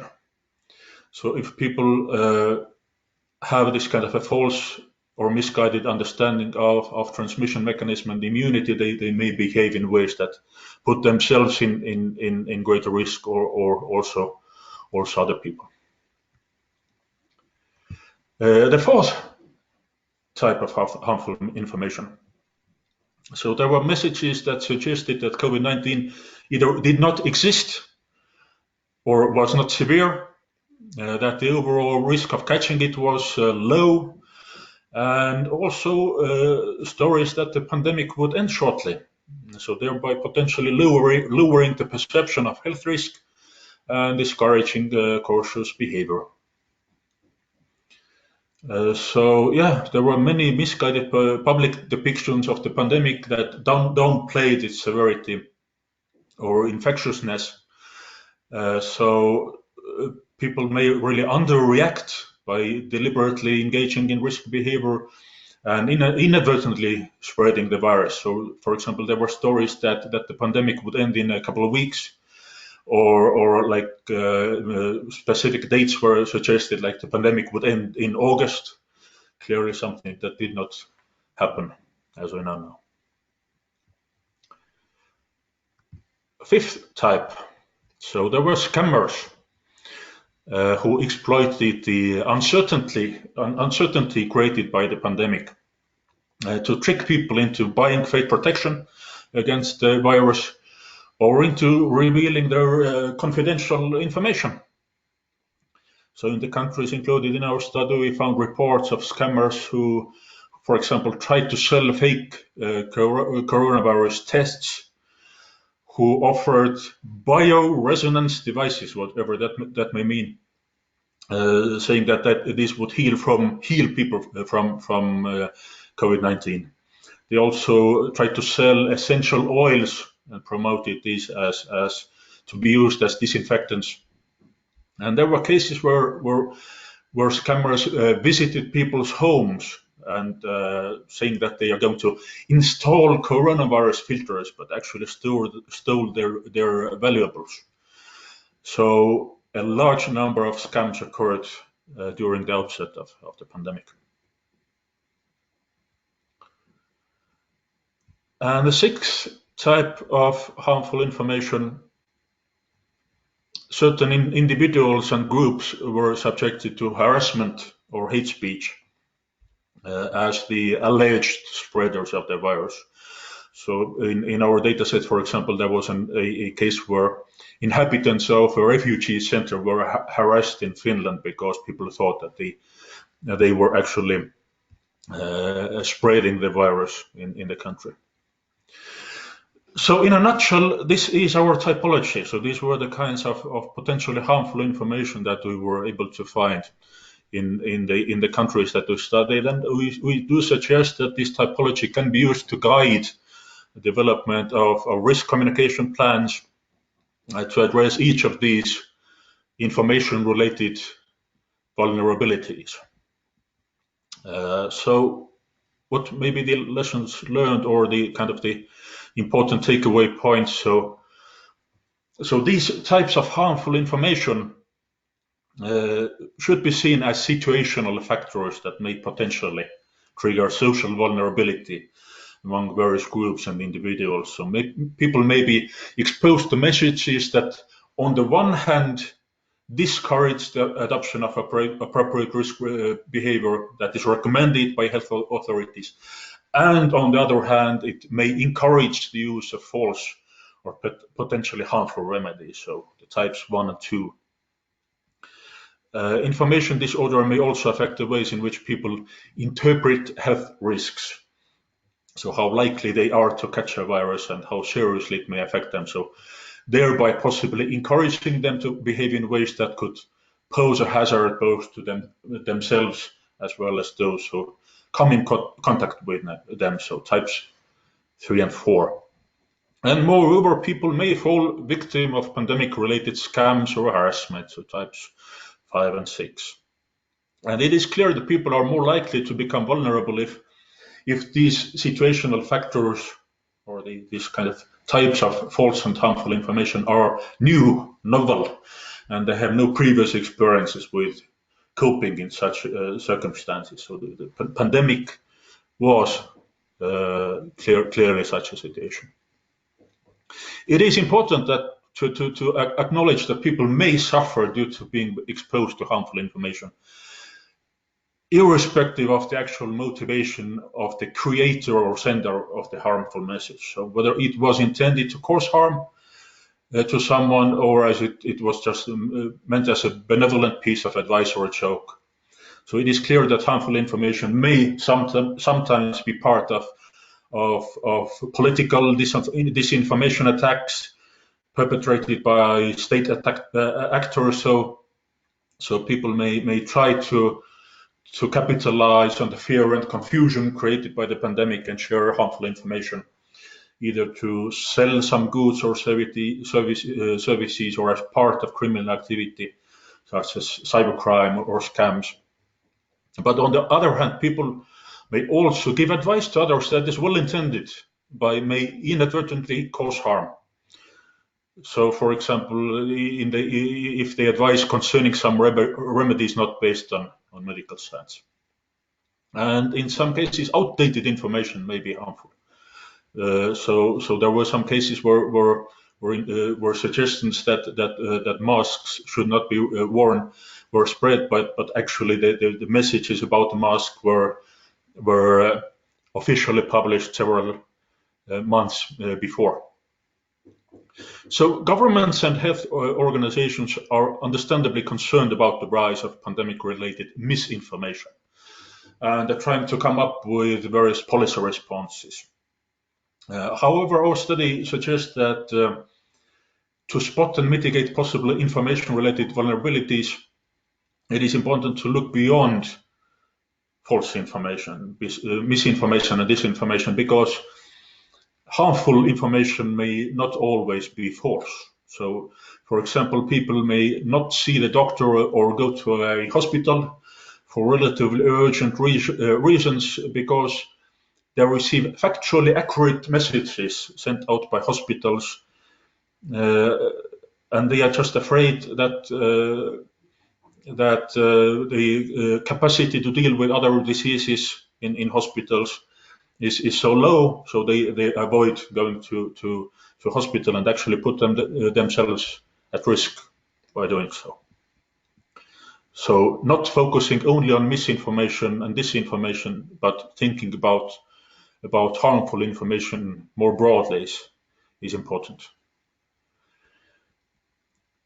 And our study also highlights that not all of the harmful information that could make people vulnerable in the context of a health crisis is health related. So some types of harmful information seem to be, of course, specific to the particular pandemic, and the content of deals with medical issues. However, there are others, such as scams and incitement for hatred, that do rely more generally on the uncertainty created by a new crisis. So just taking advantage of 2 minutes just to fears. give you a warning. Yeah, thanks. So hence it would be insufficient to focus on responding to medical misinformation only. And finally, our study also suggests that to understand information related pandemic vulnerability, it is important to look beyond content spread via social media, because harmful information behavior may occur in person, over telephone, and via traditional news media. Indeed, several cases in our study, harmful information was originally published in local newspapers, also non-mainstream news websites, or some social media profiles, but thereafter these were shared more widely via social media. And several stories did appear in multiple countries and spread internationally. So, for example, news about vitamin C and blood group O being important factors in the spread of COVID. So clearly there are further large-scale empirical studies needed which cover more countries and explore the patterns of diffusion of particular harmful messages. But what we have provided is kind of a initial exploratory study outlining the 6 types of potentially harmful information. Thanks. Very good. Thank you, Sten, for that. And nice to see the results trickling through from all of the research taking place. I know there's probably some comments coming through. Mattia has one. COVID-19 crisis has evolved a lot. There's a lot of uncertainty. And he asked you, from a research perspective, can you comment on the challenges of looking at the information, whether disinformation, misinformation, or just disorder, with the kind of the benefits of hindsight in this evolving situation, especially related to number 1 and number 4 on your harmful information typology?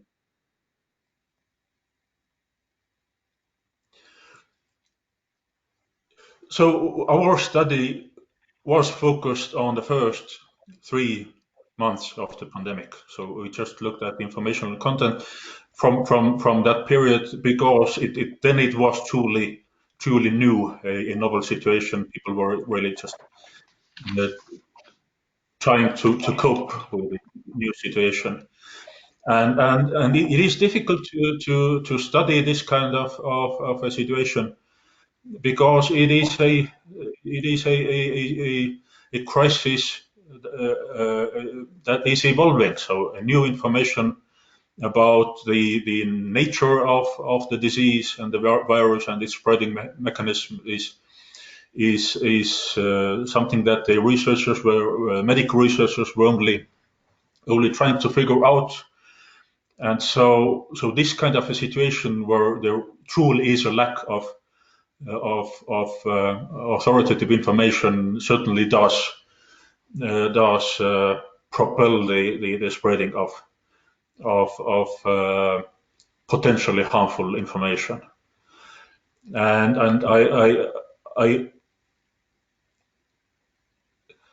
think that especially during the first weeks and first months of the pandemic, it was fairly easy for people to fall for this kind of advice spread by people who actually either wanted harm or wanted to sell something, or just were hoping to help someone by actually spreading information that was not based in medical research.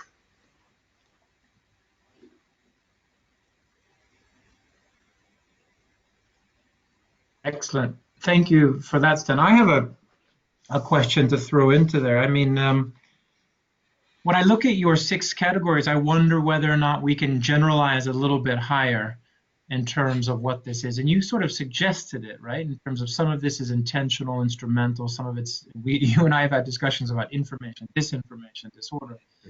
I mean, I think from a research perspective, it would, and actually from BuildERS too, it'd be nice so that we can generalize across countries, that we lift these categories up one level higher, so that we can look across the categories.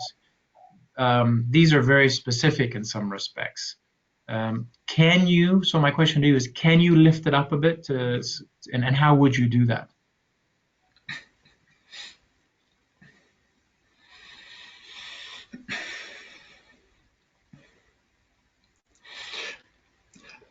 I actually do see the relevance of being fairly specific about the ways in which harm may occur. So while working on the data, by looking at the case studies, we were thinking in terms of different ways of categorizing potentially harmful information. So clearly, some people suggested that we might consider looking at like more ways in which the false information is spread for the purpose of political gain or harm, and others perhaps concerning this kind of a trying to really to capitalize on people's fear and uncertainty to earn some quick cash.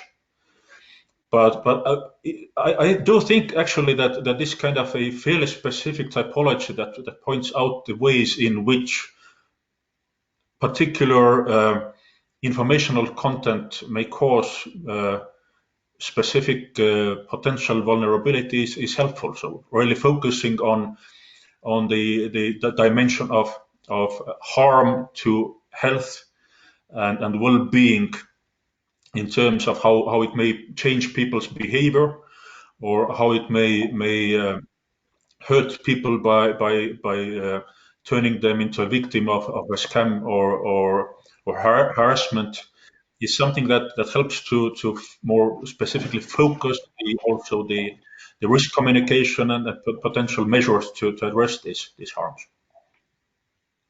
Okay. And I have a second question too. Let's see if there's anyone out there as well who'd like to throw one in. But I mean, how many of these types of harmful information do you think are made possible because of social media, and which are simply facilitated by social media? And would that affect decision makers' efforts to try to manage them? Well, I think a very important point here is that all of these 6 types of harmful information were spread and can be spread not only via social media, but social media can be used to amplify these types of harmful information.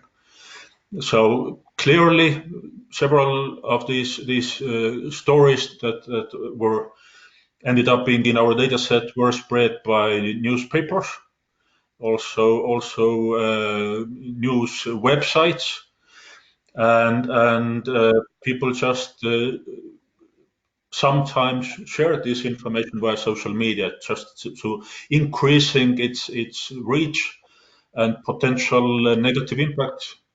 So if people, like thousands of people, share a news story that's published on a local newspaper website, which may have a fairly small number of users, so it may easily reach millions of people fairly quickly. So really, social media has the effect of amplifying and increasing the reach, and also then thereby increasing the potential number of people who may become vulnerable due to this harmful information.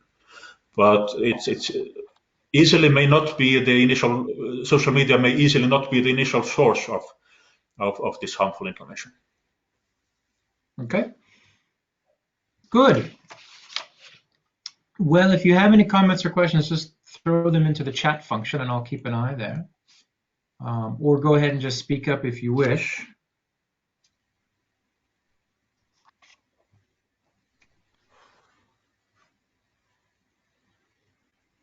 Part of me wonders then how often the name Trump came up in your data set regarding the spreading of disinformation about how to deal with COVID.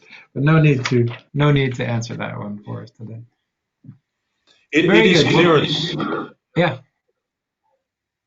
It is clear that Donald Trump's statements concerning some remedies actually caused harm, and these were reported in news media all world over. So I think the case of Trump actually contributing to health risks is something that will be an important topic for further studies. Great.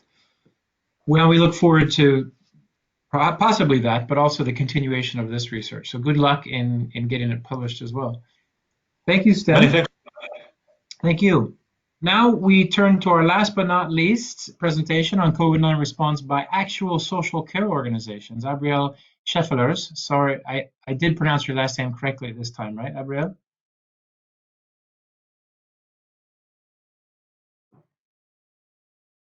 It is a very difficult name. Abriel Scheffelers.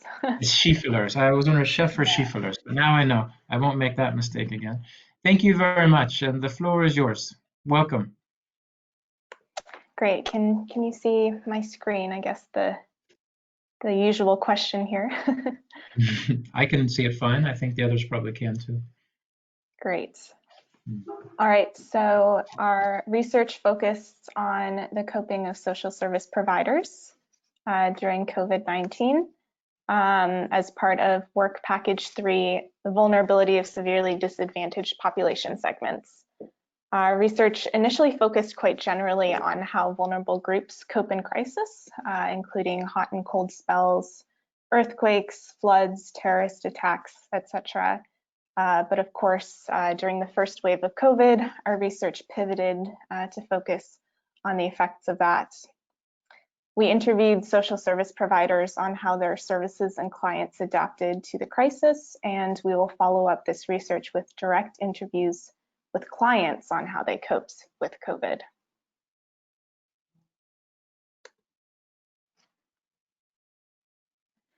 So the first question we have to ask is, why are these vulnerable groups, including the homeless and those living in poverty, necessary to pay attention to in crisis? We know that crises exacerbate poverty and inequality in the short and long term.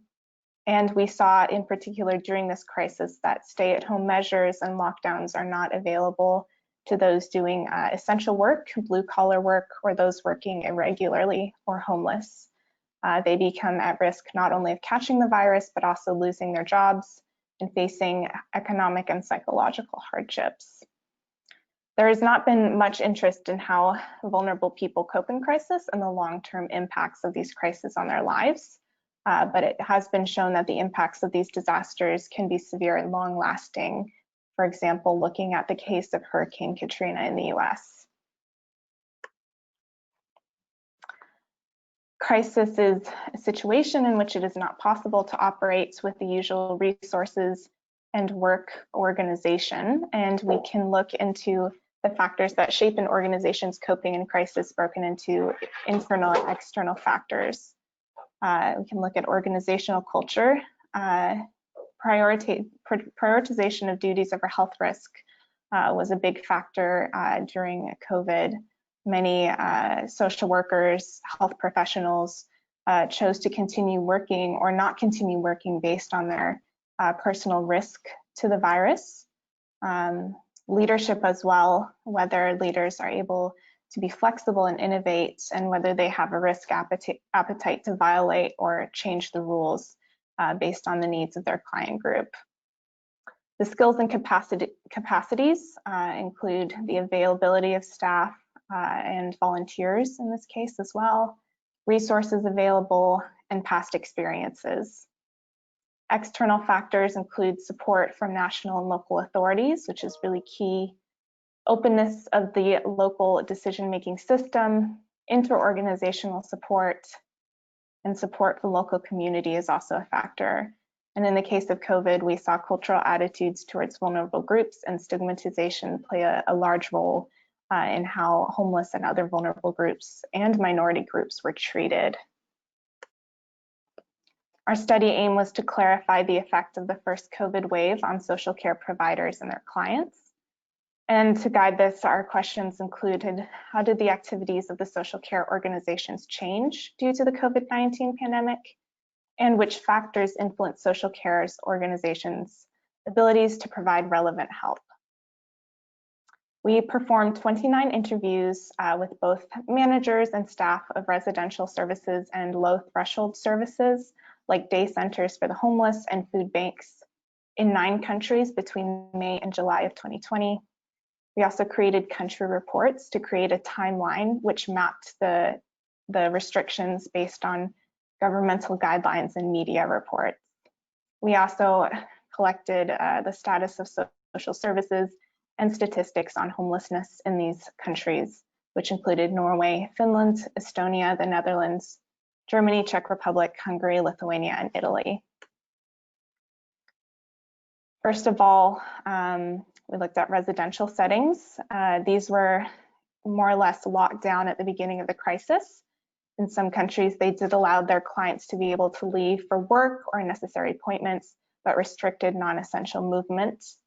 Night hostels, which previously only hosted clients during the night and they had to leave during the day, mostly transitioned to provide 24-hour services for their clients. And this required a massive increase in staff, in resources, and overall there was an increase in need for resources for staff, PPE, and there was a general shortage at the beginning, particularly of PPE and disinfectants.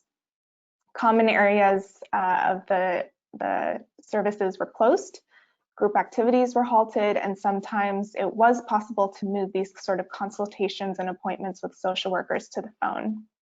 Staff provided residents with activities to do in their room and delivered all meals to rooms. Some buildings were not super well equipped to deal with this. As you can see, some bunk style sort of night shelters were not as equipped to deal with it as the sort of residential shelters, which often have individual rooms, and old facilities also became an issue. And emergency accommodation was provided in many countries in the forms of hotels, cruise ships, and other sorts of places.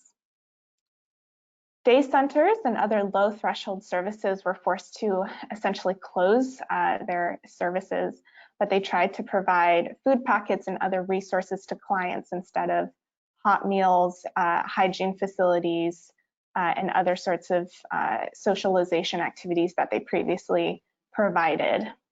There was a general increase in need for food banks, and a lot of staff reported that they saw an increase in clients, and particularly new clients that they had never seen before. These day centers also raised the alarm about the need for hygiene facilities for the homeless and other things that the local government didn't consider at the beginning of the crisis, including charging banks for cell phones, so homeless people could charge their phones.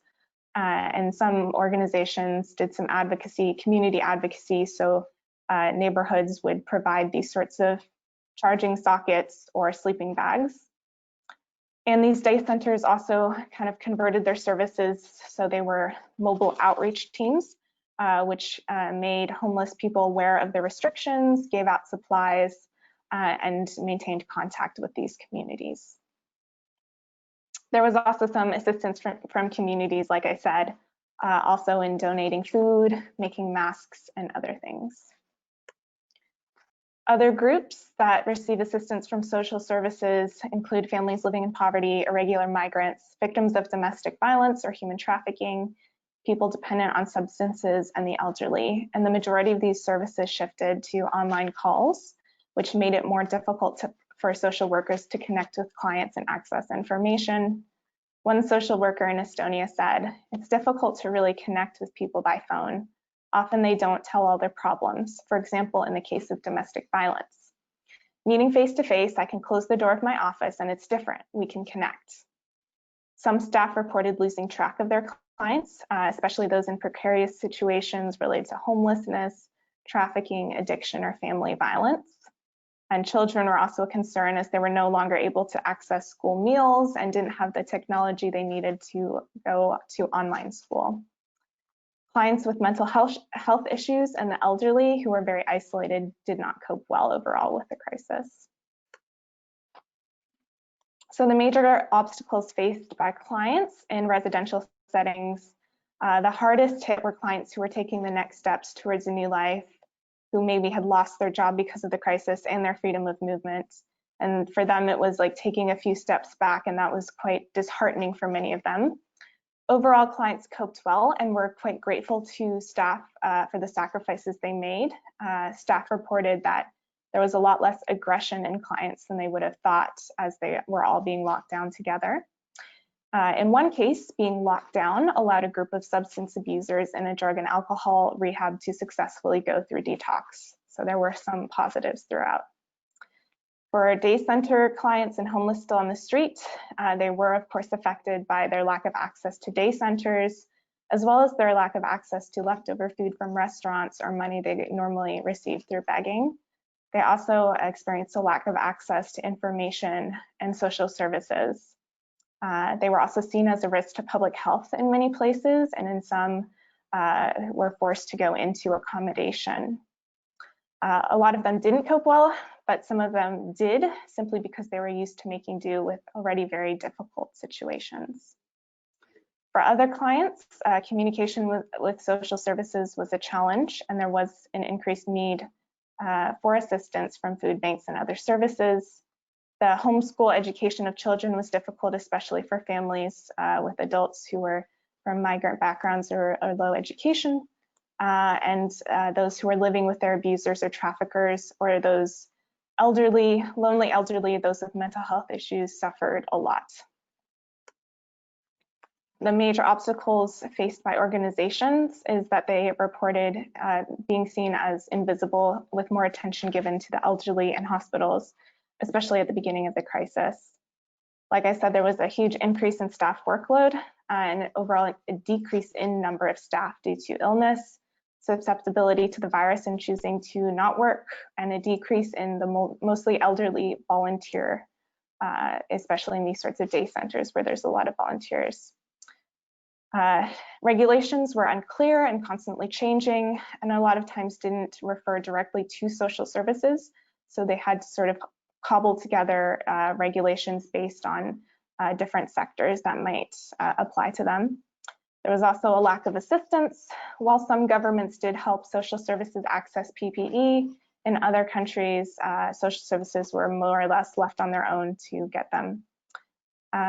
Many countries reported that they foresee a long-term crisis that has been precipitated by COVID-19 that will result in greater poverty, a gap in education for children from poor families, mental health struggles, and more. Social services are also raising the alarm about the lack of affordable housing in many countries. Many who are on the cusp of homelessness will become homeless unless something is done about this. It's also a concern about the emergency accommodation, which will not carry on indefinitely. There needs to be a long-term solution. On the positive side, these organizations now know that with enough political will, housing can be achieved for everyone, as it was during the peak of the crisis.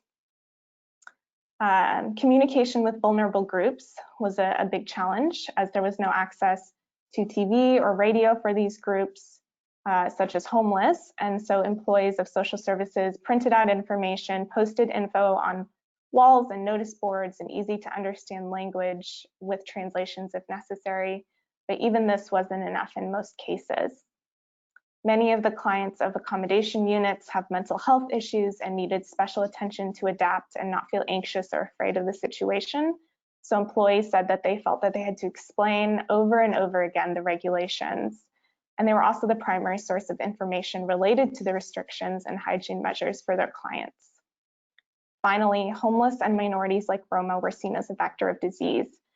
In some situations, we saw that home Roma communities were forcefully locked down and people were not allowed to leave for work, leading to the threat of starvation for some communities.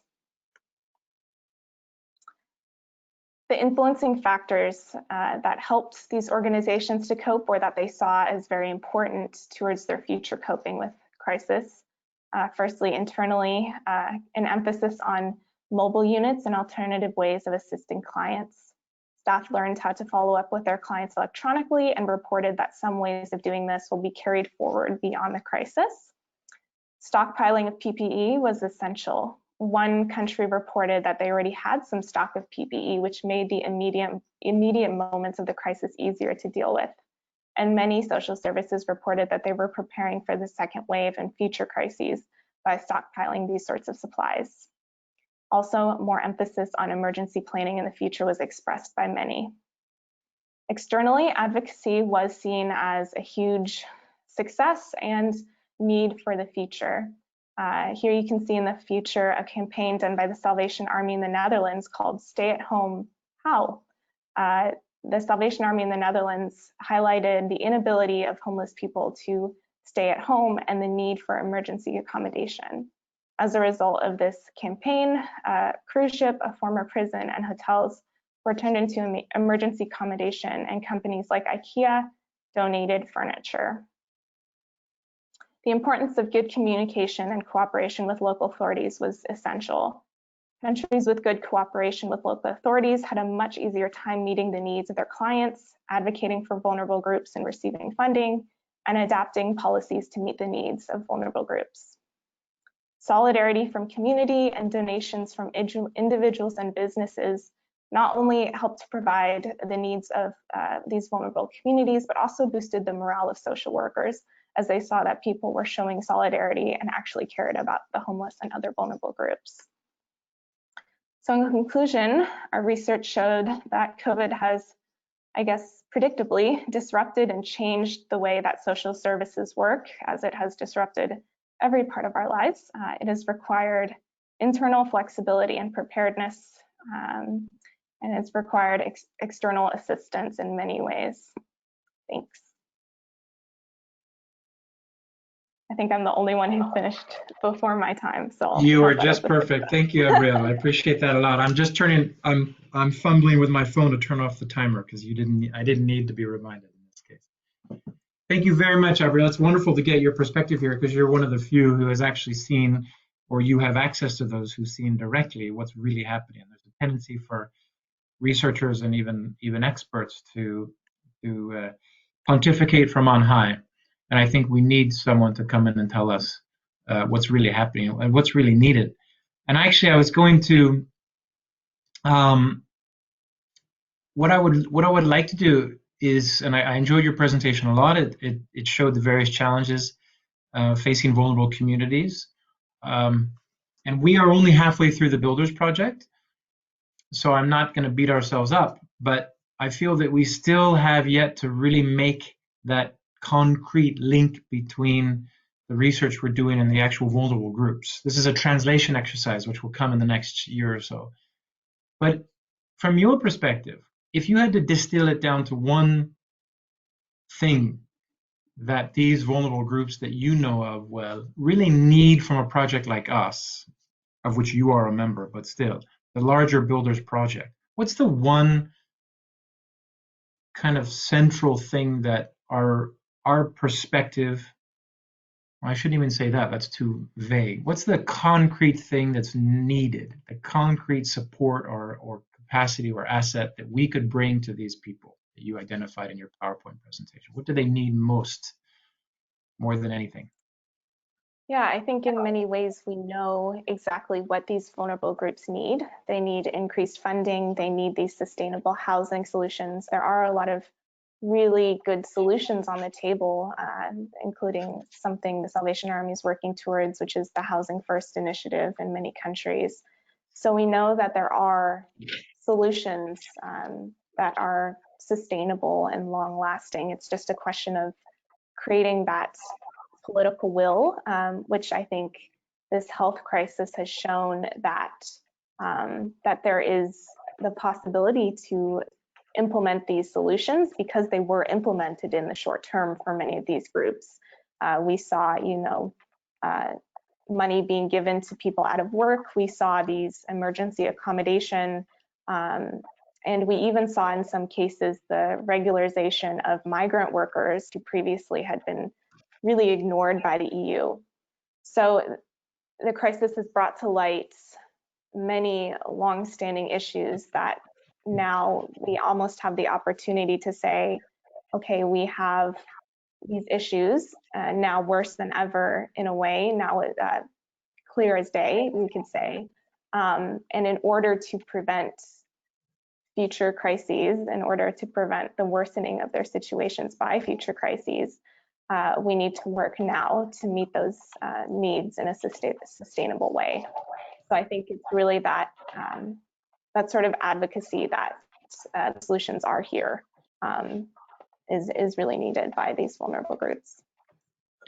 So is this, that's very interesting, is this the kind of admission that what BuildERS should be doing is not operational in the sense that, the Salvation Army and other NGOs have their routines in place, they kind of know what they're doing, but it's really on the preventative side to try to take early action for anticipation, for deterrence is not the right word, but for, getting ready and trying to put capacities in place rather than in the here and now. Because I think there's a basic tension there amongst a lot of EU projects.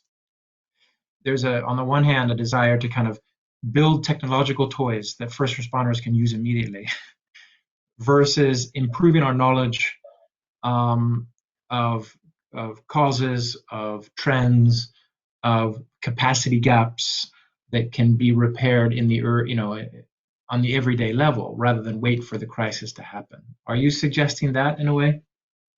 Yeah, exactly. I think prevention is totally key. And if we didn't have any homeless, then there wouldn't be a need to cater our emergency planning to as many groups as it is right now, because the number of vulnerable groups, the more vulnerable groups there are, and the more numbers there are, the harder it makes to plan for these emergencies, of course. So the more we can do to create sustainable solutions would create less of a need for that in the moment planning, which is what we saw during this crisis. Is we saw that there were so many groups, it's hard to meet all of those needs in the short term, so some inevitably get left behind. Excellent. I think it's very helpful because as we begin to craft our recommendations for the project, I mean, we have to distinguish, and because I think we're not going to get out of the fact that we're pointing our solutions in different directions. All multi-participant consortia projects do that.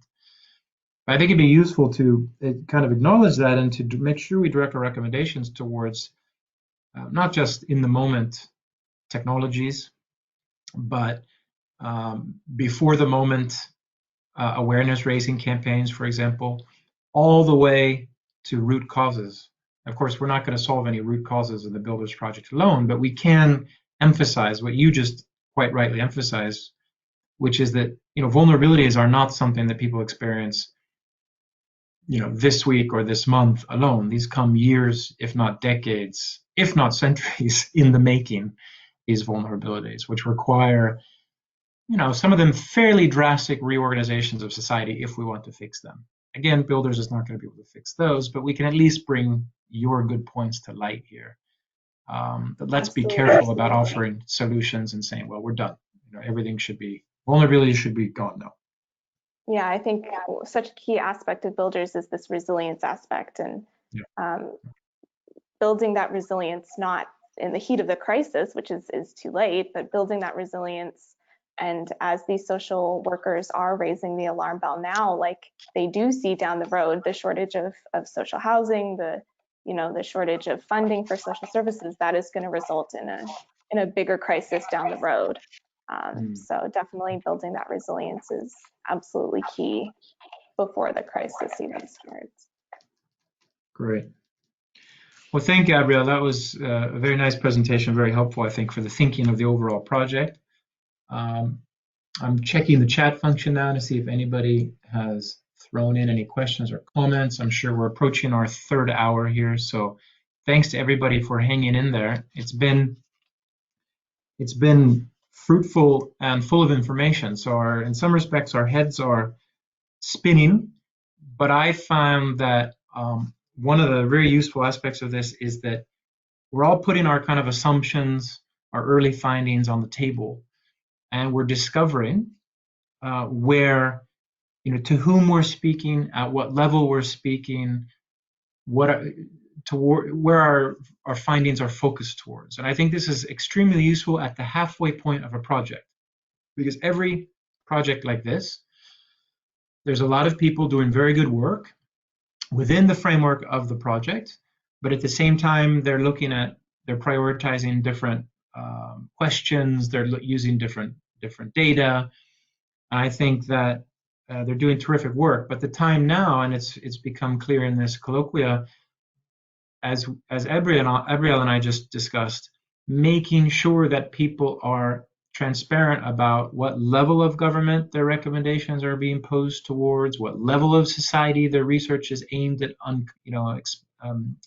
exploring and understanding better, what the underlying assumptions are. We had a really nice coupling of Asta's early presentation with the kind of the social media in emergencies and specific cases. What did it look like? How far did it go? Who was behind it and such? With Johanni's presentation about beware the dangers of technological solutions for everything. Sten's presentation then reinforced that technology is not our solution for a lot of things. It's accelerating benefits, but it's also accelerating problems in terms of disinformation, confusion, even scams, as he put forward. I mentioned all these different systems, again, speaking to the question of what is the problem and what is the solution. More information is not always the solution here. So I think that we all, and Abriel finished up with, okay, here are the people we really care about in this project. Let's not forget that as we begin to piece together how these different parts of the BuildERS project need to speak to a central goal.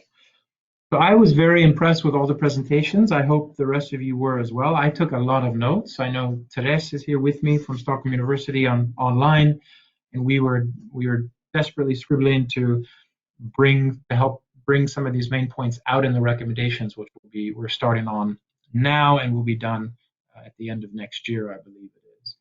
So I'm grateful for all of you who took the time. It's been almost 3 hours. I know especially our practitioners have a lot to do. And I'm especially appreciative, Mathieu there from the Engage project, all the other projects in the DRS-01 cluster who came together. Very, very useful. We'll see you at the meeting next week, I believe. But let me also take the opportunity to thank not only the presenters, but also the organizers, VTT and Jana and the others who did all the, speaking of technology, did all the tricks behind the curtain here to make this successful. So thanks to those of you in Finland, and thanks to everyone else out there. We'll hopefully see you at our next event. Thanks again for participating. Okay? So I will say then goodbye and have a nice day, everybody.